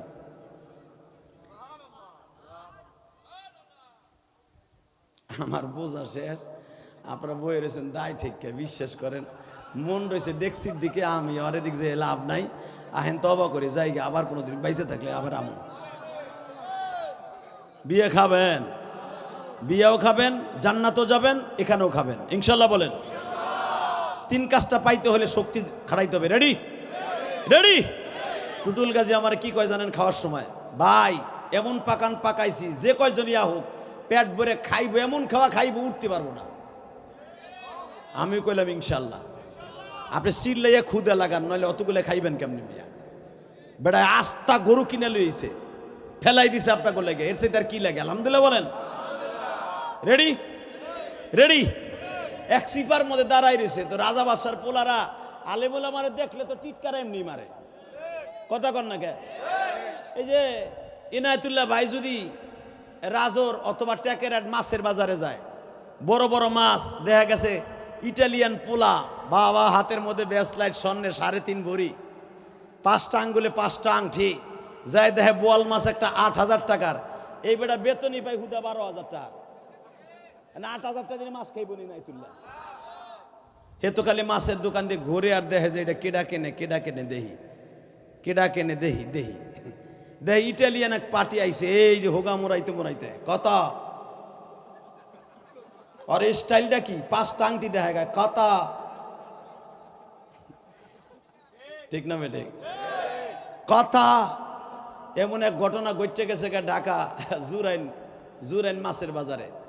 আলম সাহেবের বাইক না, হাতের মধ্যে 5টা আংটি লাগাইয়া, মাশাল্লাহ উনি জিগাইতেছে হ্যাঁ মাছ কথা, মানে আংটি দেখাইতেছে, হীরার আংটি। ওই মাছের যে জাইলগা যে মাছ বেচতেছে, আর 5টা দাঁত স্বর্ণ দিয়ে বান্ধা। ওরালা হাতে লাগাইছে, আর দাঁত বান্ধানু। জন কইছে কত, ও কইতেছে 7,500। লিল্লাহে তাকবীর। ওই হানার হাতও দিক দেয় না, এখন এমনি কয় কত ভাই, কত হইলে ছাড়বা? তার মানে তুই আমার স্বর্ণের হাত দেখাস, তোর দাঁত দেখাইলাম, দাঁতালের দাঁতা পারলে আমার মতো দাঁত বান্ধা স্বর্ণ দিয়ে, তোর কত জোর আছে? বেশি অহংকার দেখাইবে না। ইটালির টাকা হইলে 2 মাসের ছুটিতে আইয়া, বাপ রে বাপ, তোমার জ্বালা কেউ মাছ কিনতে পারে না। ফুডার ঘরে ফুডা, তোর বাপ 2 দিন আগে গামছা পিনতে বেটা পাট খেতে কাম করছে। তোর বাপ সারা জীবন ধান খাতে পায়খানা করছে, কথা কর না কেন? আর আমার দেশে এমন কোটিপতি আছে, এখন নাম শুনি, হ্যাঁ গো পাট খাতে পায়খানাটা করলে কি নিয়ে হইতো না, কথা কর না কেন? কয় তোমার পোলা বিদেশ এত সুন্দর বিল্ডিং করছে, বাথরুমে করতে পারো না? কয় না, ও না আমার কেমন গন্ধ কয়, এহেনি আমার মজা লাগে। নাউজুবিল্লাহ বললেন না? ভালো করে বুঝবেন, আমার আল্লাহর কাছে 2টা জিনিস কখনো পছন্দনীয় নয়। আল কিবরু হৃদয়, আল্লাহ বলেন অহংকার হলো আমার চাদর, এটা ধরে টানবি না, কোনোদিন সম্মান হবে না, কথা ঠিক না বেঠিক? যারাই অহংকার করবেন তারাই ধ্বংস হয়ে যাবেন মিয়া। আজ হোক কাল হোক, টুমোরও ধ্বংস হয়ে যাবেন। আল্লাহ কবুল করুক, জোর করে আমিন। তো এদিকে তাকান, ইব্রাহিম আলাইহিস সালাম ওই সিপার মধ্যে খাড়াই রয়েছে। এটা আমার কথা না, ওই জামানার থেকে হয়ে আইছে, রাগ করেন না। তাহলে ওই রাজা বাচ্চার পোলা রাজারা 40 ভরি 50 ভরি স্বর্ণ লাগাই আইছে মাইয়ারে বিয়ে করতে। একটাই কয়ে এই মোল্লা সোল্লা কইতে আইছে ছাতা পাগড়ি পুগড়ি লইয়া, এবার ওই সিপার মধ্যে খাড়াই থাকতে কর। ও দিছি গাইলো বিয়ে করতে যাস, তো আবার বিয়ার প্রার্থী হইলো কবে? লূত আলাইহিস সালাম কয় মামা তুমি একটু সোজা হয়ে খাড়াও তো, এবার একটা আওয়াজ দিয়েন, জীবনে আওয়াজ দেন নাই। ইব্রাহিম আলাইহিস সালাম বলে তুই কি পাগলামি শুরু করছো? কয় মামা আমি তোমার মাথাটার চুলটা সোজা করে দিই। মনে রাখবেন নবীদের চুল কখনো আশ্রানো লাগতো না, এমনি আশ্রানো থাকতো। সুবহানাল্লাহ কইলেন না? আমার উমরার চুল তো আমি ঈদের দিন আইছি, এই জন্য আমার চুল বড় হয় নাই, দেখাইতে পারলাম না। আল্লাহ, ও বাবা, তো ইব্রাহিম আলাইহিস সালামের এই পর্যন্ত চুল বাইকনারা, সেও নবী এইভাবে চুলটা সিঁথি কাইটা দিতেছে। নবীরা মাঝখানে সিঁথি কাটতেন মহিলাদের মতো, চুলটা সিঁথি কাইটা দিতেছে, দাড়িটা হাত দিয়ে আশ্রয় দিতেছে। দেখে পূর্ণিমার চাঁদ ফেল। তখন ইব্রাহিম আলাইহিস সালামের কপালের মধ্যে আমার নবীর নূর বিরাজ করতেছিল। পূর্ণিমার চাঁদ ফেল ইব্রাহিম আলাইহিস সালামের কাছে। কেবল মুখটারে ঘষা দিছে, মামা আমরা তো 20-25 দিন গোসল করি না, আহো তোমার একটু রুমাইল দিয়ে দিয়ে মুখটা মুছাই দেই। বাবা ধুলাবালু যদি গিলাসের উপর পড়ে থাকে, একটা কাগজ দিয়ে ডলা দিয়ে দেখেন চকচক করে। ঠিক ইব্রাহিম আলাইহিস সালামের চেহারা তো গিলাস, আমার বাবার গিলাস। যখন দিয়ে রুমাইল একটা ডলা দিছে, মনে হয় গিলাসের থেকে ধুলা সরাই দিছে। বাজান ইব্রাহিম আলাইহিস সালামের চেহারার আলোতে পুরো ঘর আলো হয়ে গেছে। এদিক দিয়া মা সায়রা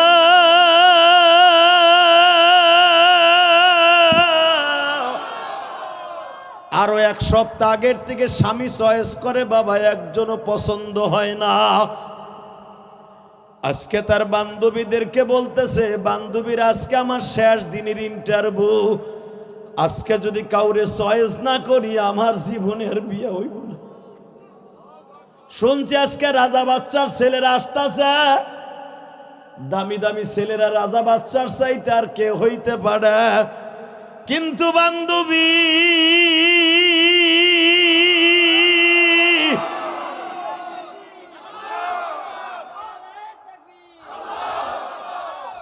আমারে আজকে আমার বাবার রাস মুকুটটা পড়ায় দে। আমারে যত স্বর্ণ আছে আমার বাবা হীরা মুক্তা মণি মুক্তা আমারে দিছে, সব দিয়ে আমারে সাজায় দে। বান্ধবীরা জিজ্ঞাস করে, সায়রা তুমি আজ কেমন ভাবে সাইজা কেন যাইতাছ? সায়রা বলে, আমি যারে চয়েস করবি আর করবো আমার বন্ধু আমার দপ্তরে হাজির। তুমি কেমনে জানলা সে আজকে আসছে? আরে আমি আজকে রাতে স্বপ্নে দেখছি আমি তার গলায় মালা পরাইছি। যারে আমি স্বপ্নে মালা পরাইছি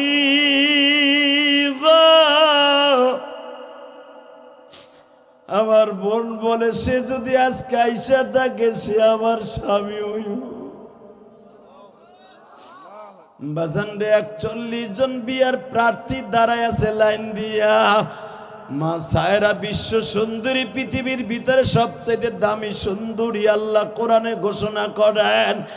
মা সায়রা যখন উপরের তালার থেকে নিচের তালায় নামতাছে, বাবা মনে হইতাছে পূর্ণিমার চাঁদ নামতাছে, পূর্ণিমার চাঁদ নামতাছে। রাজার মুকুট মাথায় দিয়া স্বর্ণের লেলটাই ভাবে লড়তাছে। বাবা 40 জন বান্ধবী রাস্তা পরিষ্কার করতেছে। মা সায়রা শিরের নিচের তাকে দাঁড়াইয়া ডাইনে তাকায় বামে তাকায়, সোজা এক নজর তাকায় দেখে আমি যারে স্বপ্নের ভিতরে মালা পরাইছি আমার বন্ধু আমার বাড়িতে হাজির, আমার বন্ধু আমার বাড়িতে হাজির। বাজান রে, মা সায়রা আর কোনো দিক না তাকাইয়া ফুলের মালাটা ইব্রাহিম আলাইহিস সালামের গলায় পড়ায় দিয়া হাত ধরে টানতে টানতে রাজ দরবারে সোফায় বসাইছে। 40 জন রাজা বাচ্চার ছেলেরা দৌড় মারছে বাবা লজ্জায়। ইব্রাহিম আলাইহিস সালাম জিজ্ঞাসা করছে, আমি জিজ্ঞাসা করি স্যার আপনি কি দেখে আমারে চয়েস করলেন? মা সায়রা গলাটা হাত দিয়া বলে আপনার নাম কি আল্লাহর খলিল।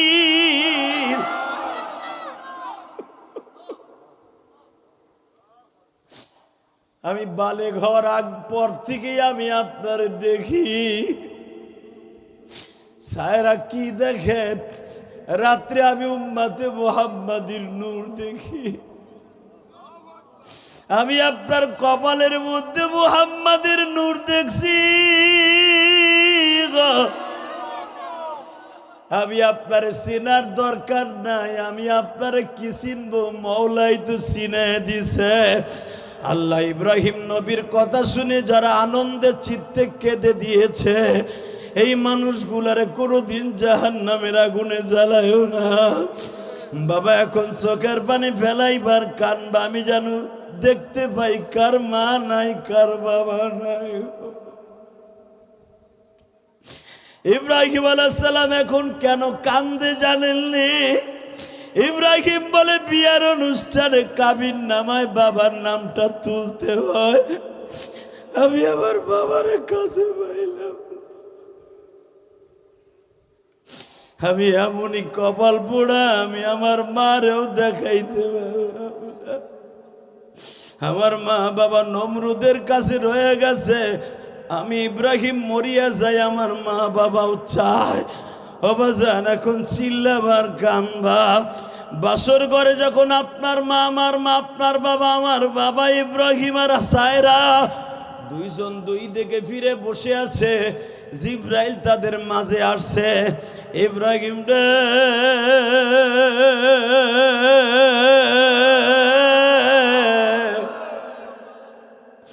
তোমাদের দুইজনের গর্বে হাজার হাজার নবী আসবে।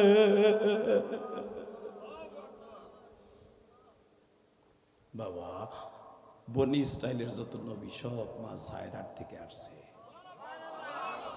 আর আপনার আমার নবী আসছে মা হাজেরার থেকে। বাবা ইসমাইল আলাইহিস সালামের থেকে মাত্র একজন নবী আসছে, সে হলো আমার নবী। আর মা সায়রার থেকে নবী ইব্রাহিম আলাইহিস সালামের বড় বিবির থেকে হাজার হাজার নবী দুনিয়া আসছে। আল্লাহু আকবার, জোরে বলতে হবে, জোরে বলতে হবে, জোরে বলতে হবে, জোরে জোরে জোরে জোরে। বাবা এই মা সায়রার বিবাহ চয়েস করছে মা সায়রা, ঠিক ফাতেমাকে চয়েস করছে আমার বিশ্ব নবী। জোরে কোন মারহাবা। ফাতেমার জামাই চয়েস করছে আমার বিশ্ব নবী। এক সপ্তাহ পর্যন্ত ফাতেমার বিয়ের ইন্টারভিউ চলতেছে, মা হাজেরার মতো সায়রার মতো। ইন দি মিন টাইমে কোনো জামাই চয়েস হয় না। হঠাৎ করে আমার নবী আসরের নামাজের পরে আলীরে ডাক দিয়ে কয়, এই এত মানুষে সিডি দেয়, তুই দেশ না কে? এত মানুষে বিয়ের বায়োডার দেয়, বায়োডার বুঝেন না আপনি? কোথায় কি করেন, কয় বছর ইটালি থাকেন, কত হাজার টাকা কিভাবে বউ পালবেন, এরপরে বলে বায়োডার। বড় লোকের মাইয়াগুলো বিয়ে দিতে বায়োডার লাগে, তো সবাই বায়োডার দিতে আছে। বিয়ে করার লাগে আমার এই যোগ্যতা আছে, আমি অমক বংশের পোলা, আমরা এত ভাই, আমার এত কোটি টাকা আছে, সবাই সপ্তাহ দেয়। কিন্তু আলী আর কিছু দেয় না, আলীর তো টাকা পয়সা নাই। নবী আমার ডাক দিয়ে কয়, আলী রে সবাই দোমা দেয়, তুই দেশ থেকে। আলী বলে, আপনি জানেন আমার পকেটে চাইরে নাও নাই, আমি বিয়ের প্রস্তাব দিব কি দিয়ে, আমার কি কোনো বায়োডার আছে? নবী আমার বলে, যার নাই তার আল্লাহ আছে, যার কিছু নাই তার নবী আছে। হযরত আলী চট করে বলে ফেলেন, খুব জ্ঞানী তো, আল্লাহ আল্লাহ রসুল যদি কার পক্ষে থাকে সে তার কোনো টাকা পয়সা লাগে? নবী বললেন, তাহলে কি কইতে চাস? আপনি যদি রাজি থাকেন তাহলে আমি রাজি আছি। হালাকে আপন চাস্তবার বোন, আপন চাস্তবার মাইয়া। নবী আলীর আপন চাস্ত ভাই না, আপন চাস্ত ভাই। জিজ্ঞেস করছে, নবী যদি রাজি থাকে তাহলে আমি রাজি আছি। মাত্র 2 মিনিটে শোনাই দেই। নবী বললেন, আলী রে বিয়ের কিছু আসেনি তোর টাকা পয়সা? বিয়ের টাকা পয়সা কিছু নাই, বদরের থেকে একটা ডাল পাইছিলাম, আর একটা ঘোড়া পাইছিলাম, আর 2টা কম্বল পাইছিলাম। একটা মাথায় দেই, আর একটা বিছনা করি, আর একটা চামড়ার কম্বল গায়ে দেই, এই আছে সম্বল, আর কিচ্ছু নাই, খেতাবাড়ি কম্বল। নবী বলে, ডালটা বিক্রি করে যেরকম মারহাবা, ঘোড়াটা থাক, ঘোড়াটা লাগবো, সামনে যুদ্ধ লেগে গেছে, খন্দকের যুদ্ধ। ইন্দিমি টাইমে হযরত আলী বলেন, তাহলে আমি যাই। যান। ডাল বিক্রি করার লাগে দৌড়াইতেছে, প্রতিমধ্যে হযরত ওসমান গনির সাথে দেখা। ওসমান গনি জিজ্ঞেস করে, আলী ডাল দিয়ে কই যাস, যুদ্ধ লাগছে নি? যুদ্ধ লাগে নাই, যুদ্ধ একটা লাগবো, বিয়ের যুদ্ধ। বিয়ের যুদ্ধ মানে আপনি শোনেন নাই কি? ফাতেমার সাথে আমার সাথে বিয়ের কাজ ঠিক হয়ে গেছে। তা বিয়ের কাজ ঠিক হলে তুই না ঘরে বই আনন্দ করবি, তুই ডাল দিয়ে দৌড়াস কে? এখন কানবেন। আলী বলে, আপনি তো জানেন আপনার মতো আমার পয়সা নেই, আমার এই ডালটাই সম্বল, এটা বেচছে যা কিছু হইবে এটা দিয়ে ফাতেমার মোহরানা দিব। ফাতেমার মোহরানা দিবি? হ্যাঁ, আমি দেখবো এখন ফাতেমার সাথে আপনার মায়ের জান্নাতে গাড়িতে উঠাইতে চান কিনা। আমি চাই আমার মা ফাতেমার গাড়িতে জান্নাতে যাক। আমি চাই আমার মা বোনরা যারা আমার ওয়াজ শুনতেছে, আমার মায়েরা ফাতেমার গাড়িতে জান্নাতে যাক। রেডি? আপনার মায়ের ফাতেমার গাড়িতে উঠাবেন? তাহলে এবার রেডি হন। 13 বছরের ফাতেমা। হযরত ওসমান গনি বলে, ফাতেমার 2টা বোন আমার ঘরে, একজন মারা গেছে আর একজন বিয়ে করছি কেবল, তুই আমার শালিডারে লয়ে যাবি। আহ, তুই কি জানো শালি যারে তুই নিতাছস, আমি জীবনে তার চেহারাটা দেখিনি। জোরে, আরো জোরে। আর আমরা কি করি? বউ পাইছি তো পাইছি, শালি মাগনা পাইছি। বউরে তুই শালির লইয়ে মোটরসাইকেলে ঘুরে, এমন দামরা আছে না নাই? আস্তে কথা কইলে বউ মরবা, এমন দামরা আছে না নাই? বউরে নিয়ে ঘুরে না, শালির লইয়ে ঘুরে। কথা কন না কে? কয় বোর বোন তো আর দেখবো। এটা কি তুমি জানো শালির সাথে দেখা দেয় না যায়? কথা কন না কেন? এই মুসলমানের পোলা ভালো করে বুঝো। হয়তো ওসমান গনি বলে, জীবনে ফাতেমার চেহারাটা দেখলাম না, ফাতেমা কিন্তু জান্নাতের সর্দারিনী। আলী আলী একটা কথা কয়ে যায়, কি কথাটা শুনবি? তোর ডালটা আমি কিনবো। আপনি ডাল দিয়ে কিনবেন? আপনার 2-1000 ডাল তো আপনার ঘরের বারান্দা করে থাকে, আরো ডাল বানাইতেছে যুদ্ধের লেগে, আপনি আমার একটা ডাল দিয়ে কিনবেন? আলী, আমার এই ডালটা খুব দরকার। তা নেন, কিনবেন, কিনেন তো, তাড়াতাড়ি কিনেন।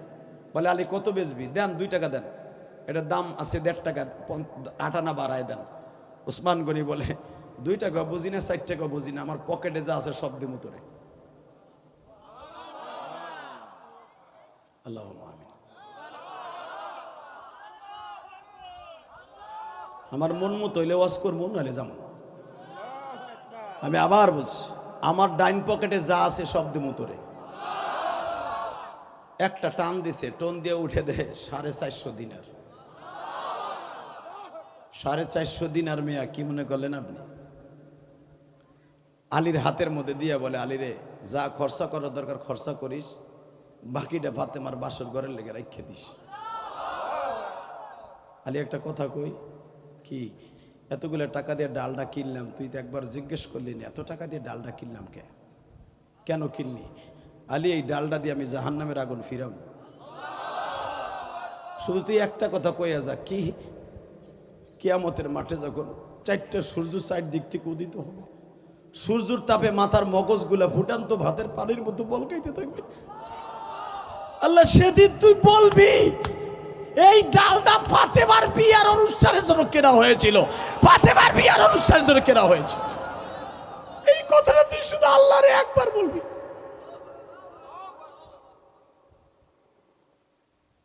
ঠিক আছে, যাই ভাই, যা, বিয়ে হয়ে গেল। এই ফাতেমা 40 থেকে 50টা কাপড় ভিজাইছে, আজকে ধুইব। 5টা সন্তানের মা। ফজরের ওয়াক্তে আলী বলতেছে, ফাতেমা রে, ও ফাতেমা, তুমি এমনি অসুস্থ মানুষ, এতগুলো কাপড় চোপড় ধুইছো কে? বলে, আপনি একটু জল চকিতে বসেন। বসাইছে, বসায় জিজ্ঞেস করে, আচ্ছা আমি তো জীবনে আপনারা কোনোদিন সুখ দিতে পারি না, এত বছর ঘর করছি, একটা সুখ দেই কি? আমার আব্বা আজকে আমারে রাত্রে নিতে আসছিল, আমি চলে যাব। আমি আজকে রোজা রাখছি, আব্বা কইছে, মা তুই রোজা রাখছো, ইফতারি করবি আমার সাথে। মা, দুনিয়ার ইফতারি আজকে তোর কপালে নাই। আমি জানি যারা মা হারাইছেন আপনাকে বুকের মধ্যে এখন আঘাত লাগবে। এই ইলিয়াসুর রহমান জিহাদিও মা হারাইছে। পৃথিবীতে আমার কোনো জিনিসের অভাব নাই, শুধু একটা মাত্র অভাব, আমার জনম দুঃখিনী মা নাই। আমি যখন ফাতেমার এই ওয়াজটা করতে যাই, মনে করি সেন্দাঘাট ওই গোডাউনের কাছে আমার মা বুঝি এখনো দাঁড়ায় দাঁড়ায় আমার একটা আটা দেয়, যা ইলিয়াস যা, আর তোর সাথে দেখা হইব না। বাজানডে ওই গঙ্গারামপুর সিন্দাঘাট ওই 3 গাঙ্গের মোহনায় দাঁড়ায় আমার মা আমারে নৌকায় উঠাই দিয়ে আমার মনে হয় এখনো বলতাছে, ইলিয়াস রে যাও গো বাবা যাও, আর কোনোদিন দেখা হইব না। এখানে এমনও প্রবাসী আছে, এমনও ব্যবসায়ী আছে, মায়ের বাড়িতে রেখে ব্যবসায় গেছে, চাঁদপুর গেছে, বরিশাল গেছে, হঠাৎ করে টেলিফোনে খবর গেছে, বাবা রে তোমার মা তো দুনিয়ায় নাই গো।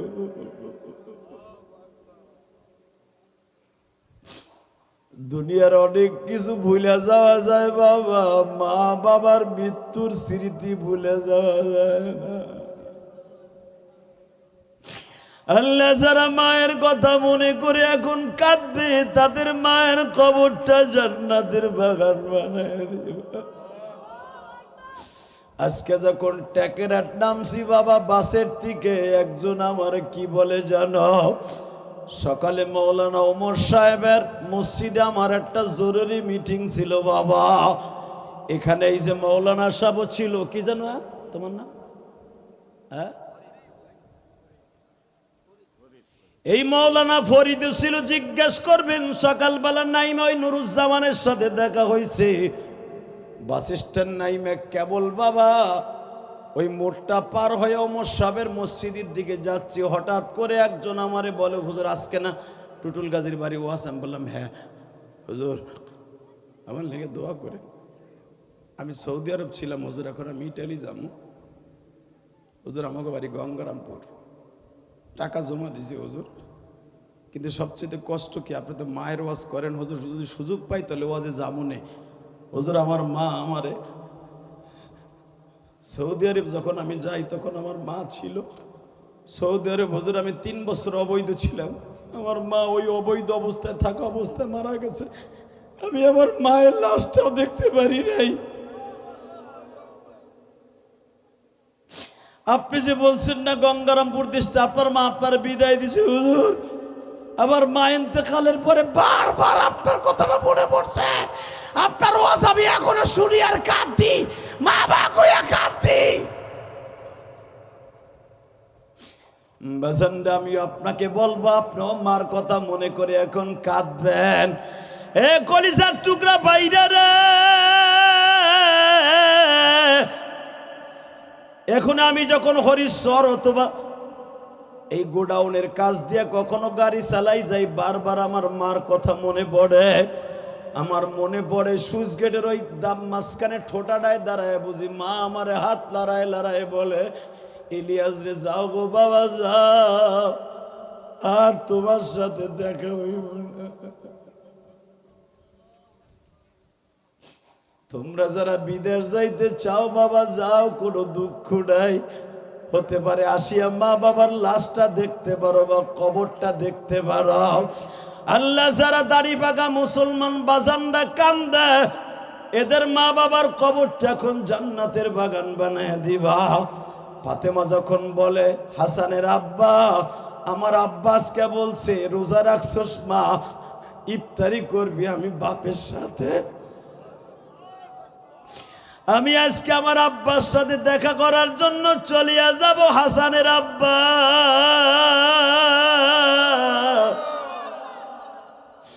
আমার 5টা সন্তানরে তোমার কাছে রেখে গেলাম, তুমি আমার হাসান হোসেন রে দেখে রাখো, ওদেরকে মনের মধ্যে কোনোদিন কষ্ট দিও না। বাবা একটা ছোট্ট মেয়ে সামিয়া না কি সামিরা, এই যে কুমিল্লা মাই লালমাই একটা মেয়ের কান্না ভাইরাল হয়েছে, দেখো নাই সামিয়া এই মেয়েটার মা, সৎ মা, মেয়েটার এমন মায়ের মারছে, মায়ের সহ্য করতে না পাইরা মার কবর কাছে বলতেছে, মা তুমি আমার রাইখে গেলা কেন, তুমি আমার লিয়ে গেলা না কেন, তুমি আমার লইয়া যাও, তুমি আমার লইয়া যাও।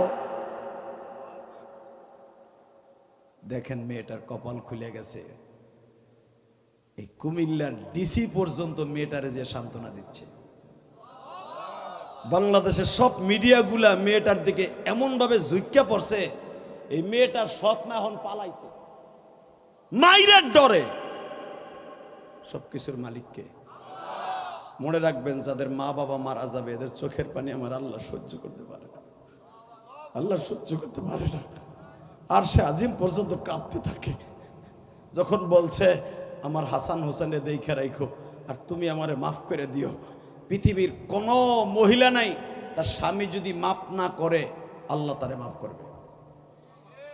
আমি আমার মা বোনদেরকে বলবো, মা আপনার স্বামী বিদেশ থাকে, স্বামীর টাকা আগলা পাগলা নাজায়েজ অবস্থায় টেকেরহাট বাজারে খরচ না কইরা স্বামীর টাকাটা হালালভাবে খরচা কইরেন, আর স্বামীর জন্য জায়নামাজে বয়ে বয়ে দোয়া করেন।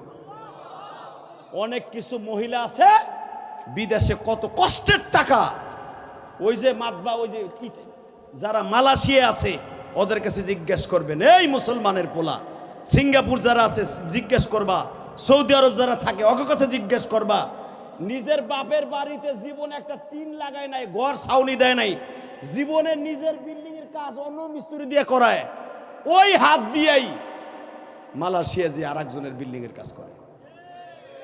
কথা আসতে গেলে বুবো আমার বা, এ প্রবাসীর বাপ, তুমি কি জানো তোমার বাপ কত কষ্ট করে টাকা কামায়? তুমি যদি জানতা তোমার পোলা কি কষ্ট করে মালয়েশিয়া কষ্ট করে টাকা কামায়, খোদার কসম তুমি বাপ জীবনে পোলার কাছে 1 মাসের বেতন চাইতে না, জীবনে একটা টাকাও চাইতে না। তোমার পোলা যেই কষ্ট করে টাকা কামায়, প্রবাসীদের কষ্ট পৃথিবীর কেউ বুঝে না। অতএব এই টুটুল গাজীও তো প্রবাসী ছিল, আল্লাহ এখন ওর দ্বারা কাজ করাইতেছে। আল্লাহ প্রত্যেকটা প্রবাসীর বাবাকে কবুল করে নাও, জোরে করে আমিন, আরো জোরে বলো আমিন। এই ফাতেমা বিদায় নিয়ে চলে গেলেন। বিদায় নেওয়ার মাত্র 5 মিনিট আগে, মাত্র 2 মিনিট কথা বলবো, 5 মিনিট আগে আলীরে ডেকে ডেকে বলতেছে, আপনি আমি ইন্তেকালের পরে 4টা কাজ করবেন। কয়টা? 1 নাম্বার, আমার হাসান হোসেনকে আমারে দাফন করার পরে 500টা সন্তানরা আমার কবরের কাছে বসা করাই দিবেন। 2 নম্বরে আপনি নিজের হাতে আমারে দাফন করবেন। 3 নম্বরে কোন মানুষ, বেশি মানুষ দিয়া আমার জানাজায় হাজির করবেন না, আমারে দাফন করবেন রাত্রে। কোন মানুষ যেন আমার লাশটা না দেখে, এমন কোন বেপর্দা নারীও যেন আমার না দেখে। আমারে গোসল দেওয়াবে না, আমার মায়ের দিয়া। বাবা ফাতেমা চলে গেলেন।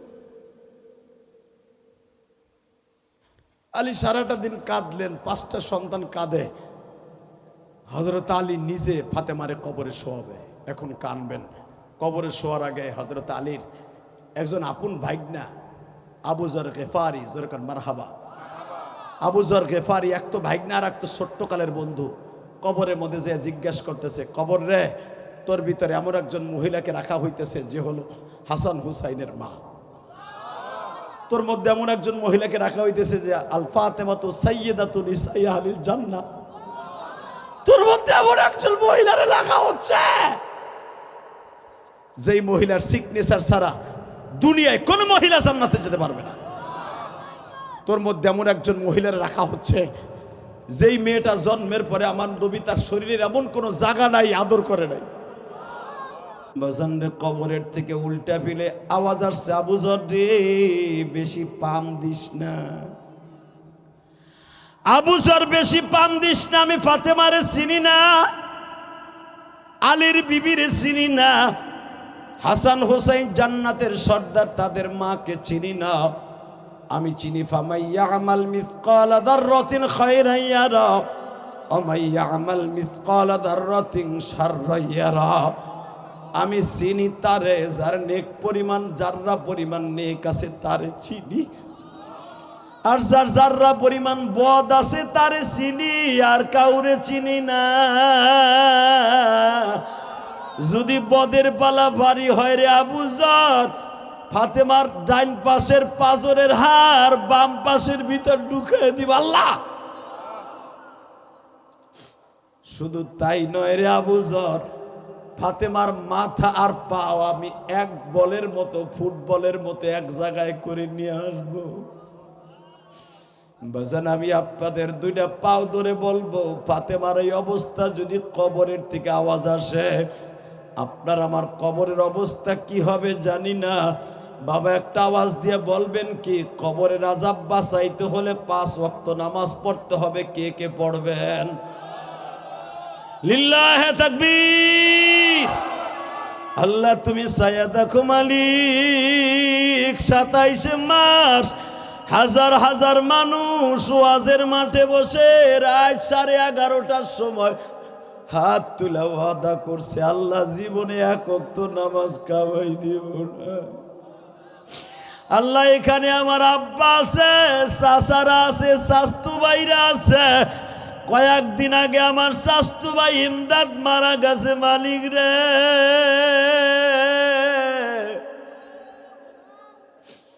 আমি উমরায় যাওয়ার আগে ইমদাদ আমার নতুন বাড়ির সামনে যায় বলে, ভাই ইলিয়াস রে শরীরটা ভালো না, দোয়া কইর।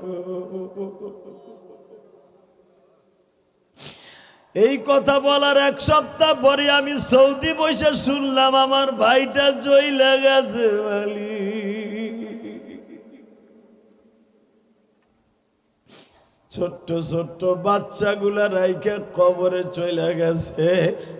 কবরটা জান্নাতের টুকরা বানায় দিও। জোরে কোনা আমিন, আরো জোরে কোনা আমিন। বাবা রাত 11:30টার বেশি বাজে, মোনাজাত শেষ করতে করতে আপনাকে কথাই ঠিক থাকবে 12টাই বাজবে। শুধু আপনাদের কাছে আমি একটা দুইটা পাও ধরে বলে দিয়ে যাই, 2 ঘন্টার উপরে মেহনত করার পরে, প্রায় 3.25 ঘন্টা 2.5 ঘন্টা কথা বলার পরে যদি একটা কথা ভালো লাগে, একটা ওয়াদা দেন না, 5 ওয়াক্ত নামাজ পড়বেন। আল্লাহ হাত নামাও। আল্লাহ সবাই আমার আত্মীয় স্বজন, কারো সন্তান হয়তো লিবিয়ার বর্ডারে পড়ে রয়েছে, কারো সন্তান হয়তো লিবিয়ার জেলখানায় পড়ে রয়েছে। বাবা টাকা দিয়ে মাফিয়ারে ম্যানেজ করতে পারবেন, আল্লাহরে ম্যানেজ করতে পারবেন না। অতএব টাকা মাফিয়ার পিছনে খরচা না করে চোখের পানি ফেলাই আল্লাহরে ম্যানেজ করেন। আপনার ছেলে অতি দ্রুত চলে যেতে পারবে ইনশাআল্লাহ। গতকালকে যেখানে মাহফিল করছি, তার 2টা পোলা 2টা পেটা মাফিয়ার কাছে ধরা খাইছে। আলহামদুলিল্লাহ বলেন না? যদি কোন ধরা খাইছে মাফিয়ার কাছে আলহামদুলিল্লাহ বললেন কেন? এই মিয়া, মাফিয়ার পিছনে টাকা খরচা না করে আল্লাহর কাছে সিজদা দিয়ে কাইন্দা কই ধরবে না মিয়া? মাফিয়ার টাকা দেওয়ার লেগে ঘর বেচে, বাড়ি বেচে, এমনকি বোর জিনিস বেচে। কেউ এইগুলা না বেচা আমি গ্যারান্টি দিয়ে গেলাম, মসজিদের এক কোনায় বইয়া, রাগদির এক মসজিদের, গজনের এক মসজিদের, মাঠপাড়ার এক মসজিদের কোনায় বইয়া আল্লাহর কাছে চোখের পানি ফেলায় কান্দো, মাফিয়ার 1 টাকাও লাগবে না। মাফিয়ার যেই আল্লাহ বানাইছে, তোমার পোলারে ওই আল্লাহ বানাইছে। মাফিয়াও মানুষ, এটা তোমার বাংলাদেশি, তোমার পোলাও বাংলাদেশি। আল্লাহরে কনভার্ট করবা চোখের পানি দিয়া, মাফিয়ার ভিতর দয়া ঢুকাই দিবে আল্লাহ, টান দিয়া তোমার পোলাটারে বাইর করে কইবে, ওর কান্নাটা ভাল লাগতেছে না, দেওয়ারে পার করে দে। পারে কে? তাহলে মাফিয়ার জন্য টাকা রেডি করো কে? চোখের পানি রেডি করা যায় না? আল্লাহ কবুল করুক, জোরে কেন আমিন। আর একটা কথা আমি বলে দিয়ে যাই, যদি আপনার ছেলেরে দ্রুত পার করাইতে চান, যে কোনো মসজিদ মাদ্রাসায় 10 লাখ টাকা মাফিয়ারে না দিয়ে 10,000 টাকা দিয়ে। আমি কসম খোদার, কসম আল্লাহর বলে গেলাম, 10,000 টাকা, 20,000 টাকা, 50,000 টাকা যে কোনো একটা এতিমখানায় দিয়েন। 50,000 আর 10,000 20,000, ওই 5 লাখ 10 লাখ দেউন লাগবো না, ওই 20 লাখ বাঁচাই দেবে আমার আল্লাহ মাত্র 50,000 টাকায়। মাদ্রাসা মসজিদে চাইরে ন দিবা না, দিবা খালি মাফিয়ারে। আল্লাহ কয় মাফিয়ারে দিবি, দেখ তোর মাফিয়া তোর বাপ লাগে। আমার রাস্তায় দিবি না, তোর পোলারে কেডা বাঁচায় তাই দেখ। নামাজ পড়বেন চোখের পানি ফেলাইয়া, এবং আল্লাহ রাস্তায় বেশি বেশি দান করবেন, আপনার ছেলেরে পার করাই দিবে আল্লাহ। জোরে কান আমিন। আল্লাহ আপনাদের কবুল করুক, জোরে কান আমিন। আরো জোরে বলেন আমিন। এর রাত 12:15টায় একটা ওয়াদা দিবেন সন্তানের জন্য, যাদের সন্তান মাফিয়ার হাতে ধরা খাইছে। আপনি বেশি না, প্রতি মাসে 3টা করে রোজা রাখবেন। কয়টা? জোরে কন কয়টা? এই আমি যখন আজকে ওয়াজে বাড়িতে আইছি, নাম বলবো না, আই আমার হাতটা ধরে খতখত করে কাইন্দা পড়ছে, ছোট ছোট্ট পোলার মতো। কি হয়েছে জুমার পরে? বাপ তোমার দোয়া কাজে লাগে বাপ। কে? অমকের পোলা শুনছি তুমি দোয়া করছো, আল্লাহ তাআলা নিয়ে গেছে। আমি ঘোরার ডিম, আমার দোয়ায় কাজে লাগবো, আপনার দোয়ায় কাজে লাগবো। বাপ আমি তোমার মসজিদে 1,000 টাকা দিলাম, তুমি আমার পোলাটা লেগে দোয়া করে যেন আমার পোলাটা পার হয়ে যায়। আমি তখন বললাম, আমার এই মসজিদে টাকা দিয়েছেন বাস ভালো কথা, এটা কাজে লাগবে, কিন্তু আপনি কানবেন বেশি বেশি আল্লাহর কাছে। আমাকে গজনাবাড়ি আলহামদুলিল্লাহ বলেন তো। বাবা আমি আপনাদের সবার কাছে দাবি রেখে যাই, যাদের ছেলেগুলো, আপনারা তো আমার হাত ধরে টাকা দেন, দোয়া চান, আমার কাছে চাইতেইব না। আপনি মসজিদে বইয়া বইয়া দোয়া করেন, কসম খোদার আপনার ছেলের আল্লাহ পৌঁছে দিবে, আপনার ছেলের আল্লাহ পৌঁছে দিবে। আল্লাহ কবুল করুক, জোরে কানে আমিন। আপনারা যারা দাঁড়ায় আছেন বসে পড়েন, যারা দাঁড়ায় আছেন বসে পড়েন, যারা দাঁড়ায় আছেন মেহরবানি করে বসে পড়েন। এই 2.5 ঘন্টা মেহনত করার পিছনে প্রায় 12টা বাজলে 2.25 ঘন্টা আলোচনা হয়ে যাবে। একটা মানুষ এত সময় আলোচনা করতে পারে না। শুধু আপনারা আমার আত্মীয় বেদে আপনাদের কথা আমি রাখছি, আমার কথা আপনারা রাখতে হবে। একটা লোক দাঁড়াই থাকলে কাজ হবে না। শুধু আপনারা আমার সাথে বলবেন, এই জমিনের মালিক কে? আরো জোরে বলেন, কে কে কে? আল্লাহর সাথে ওয়াদা দিচ্ছেন 5 ওয়াক্ত নামাজ পড়বেন তো। আর একটা ওয়াদা দেন, চরমোনাই যারা যারা যাইতে পারেন যাবেন। চরমোনাই কে কে যাবেন? দেই হাত তুলে দেখেন তো, চরমোনাই কে কে যাবেন? চরমোনাই আল্লাহর কুতুবের দপ্তরে আপনার মুড়ি দেওয়া লাগবে না, একবার যাই একটু দেখে আসেন। আপনার মুড়ি দইতে হইব না। চরমোনাই যে কি মাঠ, এখন তো কাজ কাম কম আছে, অন্তত 3টা দিন চরমোনাই যাইয়া দেখে আহেন যে ওই জায়গার খেলাটা কি খেলা। ওই জায়গায় গেলে বুঝবেন যে চরমোনাই কি। চরমোনাইয়ের দূরেতে ভণ্ড কইবেন, আরো কইবেন অমক দলের দালাল। আমি কসম করে বলতে পারি, চরমোনাই যদি কেউ 3 দিন ঠিক মতো যাইতে পারে, ওই লোকটার মেন্টালিটি, ওই লোকটার সমস্ত চিন্তা ভাবনা পাল্টে যাবে। যাই দেখেন, আমি কিন্তু আগে চরমোনার অনেক বড় বিরোধী ছিলাম, অনেক বিরোধী। বাংলাদেশে কোনো আলেম যদি চরমোনার বিরোধী থাকে, তাদের মধ্যে আমি একজন। ঢাকায় যখন আমি কেরানীগঞ্জে ছিলাম, আমি একদিন খালি পিসা বুজুরে একদিনের আমলে আমি মুরিদ হয়ে গেছি। আলহামদুলিল্লাহ বলতে পারলেন না? চরমোনার ভিতরে বাবা সবচাইতে বড় একটা জিনিস আছে, তারা ভণ্ডামি নাই,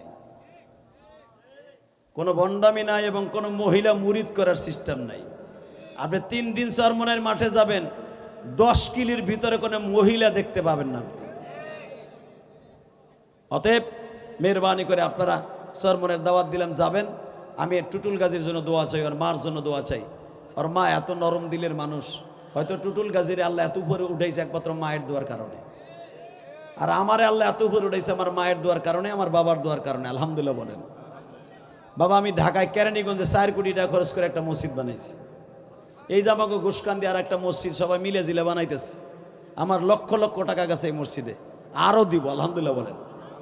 শুধু আপনাদের খেদমত আরজ করতে চাই, বাবা দুনিয়া থাকার জায়গা না, আইজ আছে কাল নাই, বাহাদুরি করে কোনো লাভ নেই।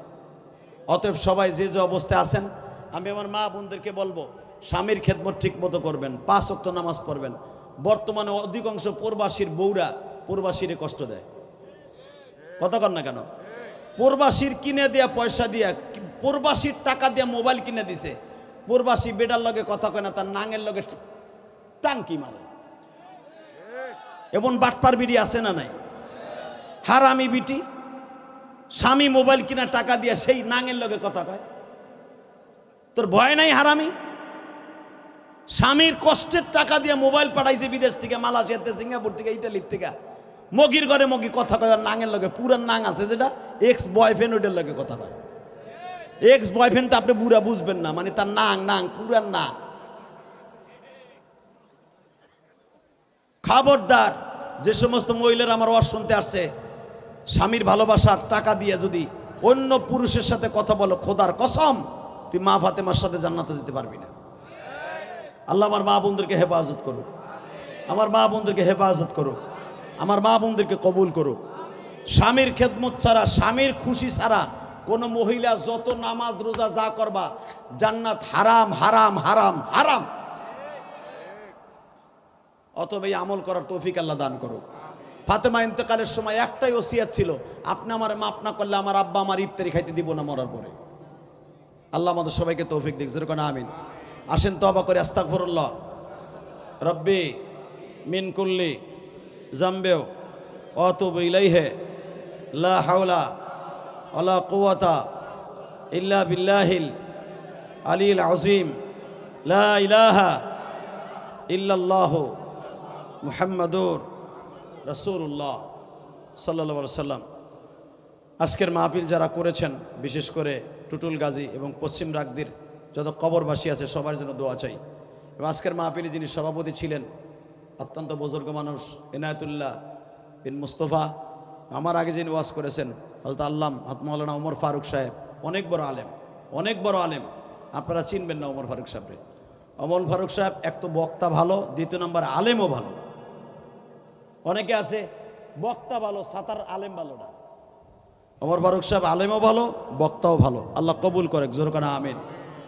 এবং মুফতি ইসাক আল ফরিদি, আপনাকে রাগদির ছেলে, আমিও গুজনার ছেলে, রাগদিনের ছেলে।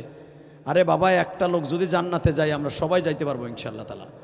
মাহফিল সার্বিক তত্ত্বাবধানে যারা মজিবুল কাজী, রাঙ্গু কাজী এবং হবি কাজী, এবং যাদের সৌজন্যে ওয়াজটা হয়েছে টুটুল কাজী, আল্লাহ এই টুটুল কাজীকে সারা জীবন যেন এই ওয়াজটা ধরে রাখার তৌফিক দান করে। এই জমিনটা কি টুটুল কাজীর নাকি? এই জমিনটা কার? অন্য লোকের, তাই না? যেন টুটুল কাজীকে একটা জমিন এমন মিলিয়ে দেয় যেন ওই বছর ওই জমিনটা শুধু ওয়াজের লেগে খাস হয়। জোরে কানা আমিন। আরো জোরে। টুটুল কাজী ওয়াজটা দিয়েছে একমাত্র তার মায়ের ওয়াদা। আমার মন বলে তার মা জীবনে কোনো কাজ যদি ভালো করে থাকে, একটা কাজ হলে ওয়াজ। যতগুলো মানুষের চোখের পানি ফেলায় কানছে, কসম আপনি মা জান্নাতে যাবেন ইনশাআল্লাহ। আল্লাহ কবুল করেন, জোরে কানা আমিন। যারা দাঁড়ায় আছেন, এই যে জানাজায় খারাইছেন, আমি জানি খিচুড়ির লোভে খারাইছেন, আমার জানা আছে। মগায় হন ব,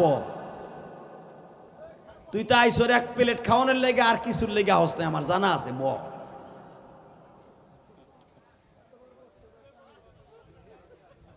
বলত কোথাকার। আল্লাহ হেফাজত করুক, জোরে কানা আমিন। আল্লাহ আমাদের সবাইকে যেন কবুল করেন। আপনারা আমার জন্য দোয়া করবেন তো ইনশাআল্লাহ? আমি আপনাদের জন্য দোয়া করি, বেঁচে থাকলে আবার দেখা হবে ইনশা। টুটুল কাজী যেন আবার এরকম ওয়াজের আয়োজন করতে পারে। কিন্তু ওয়াজের আয়োজন করবে আমি মাইনে নিলাম, কিন্তু আর একটা শর্ত আমি তার কাছ থেকে চাই, এলাকায় কোনো ডেক সেট বাজবে না। আমার কানে খবর আসছে টুটুল গাজীর এলাকায় ডেক সেটও বাজে, ওয়াজও বাজে, এটা হয় যে কোনো একটা হবে। আপনি তার বাবা, আপনি ওয়াদা দেন যে আমার পোলা আমার জীবন থাকতে অন্তত এই এলাকায় কোনো গানের ডেক সেট বাজবে না।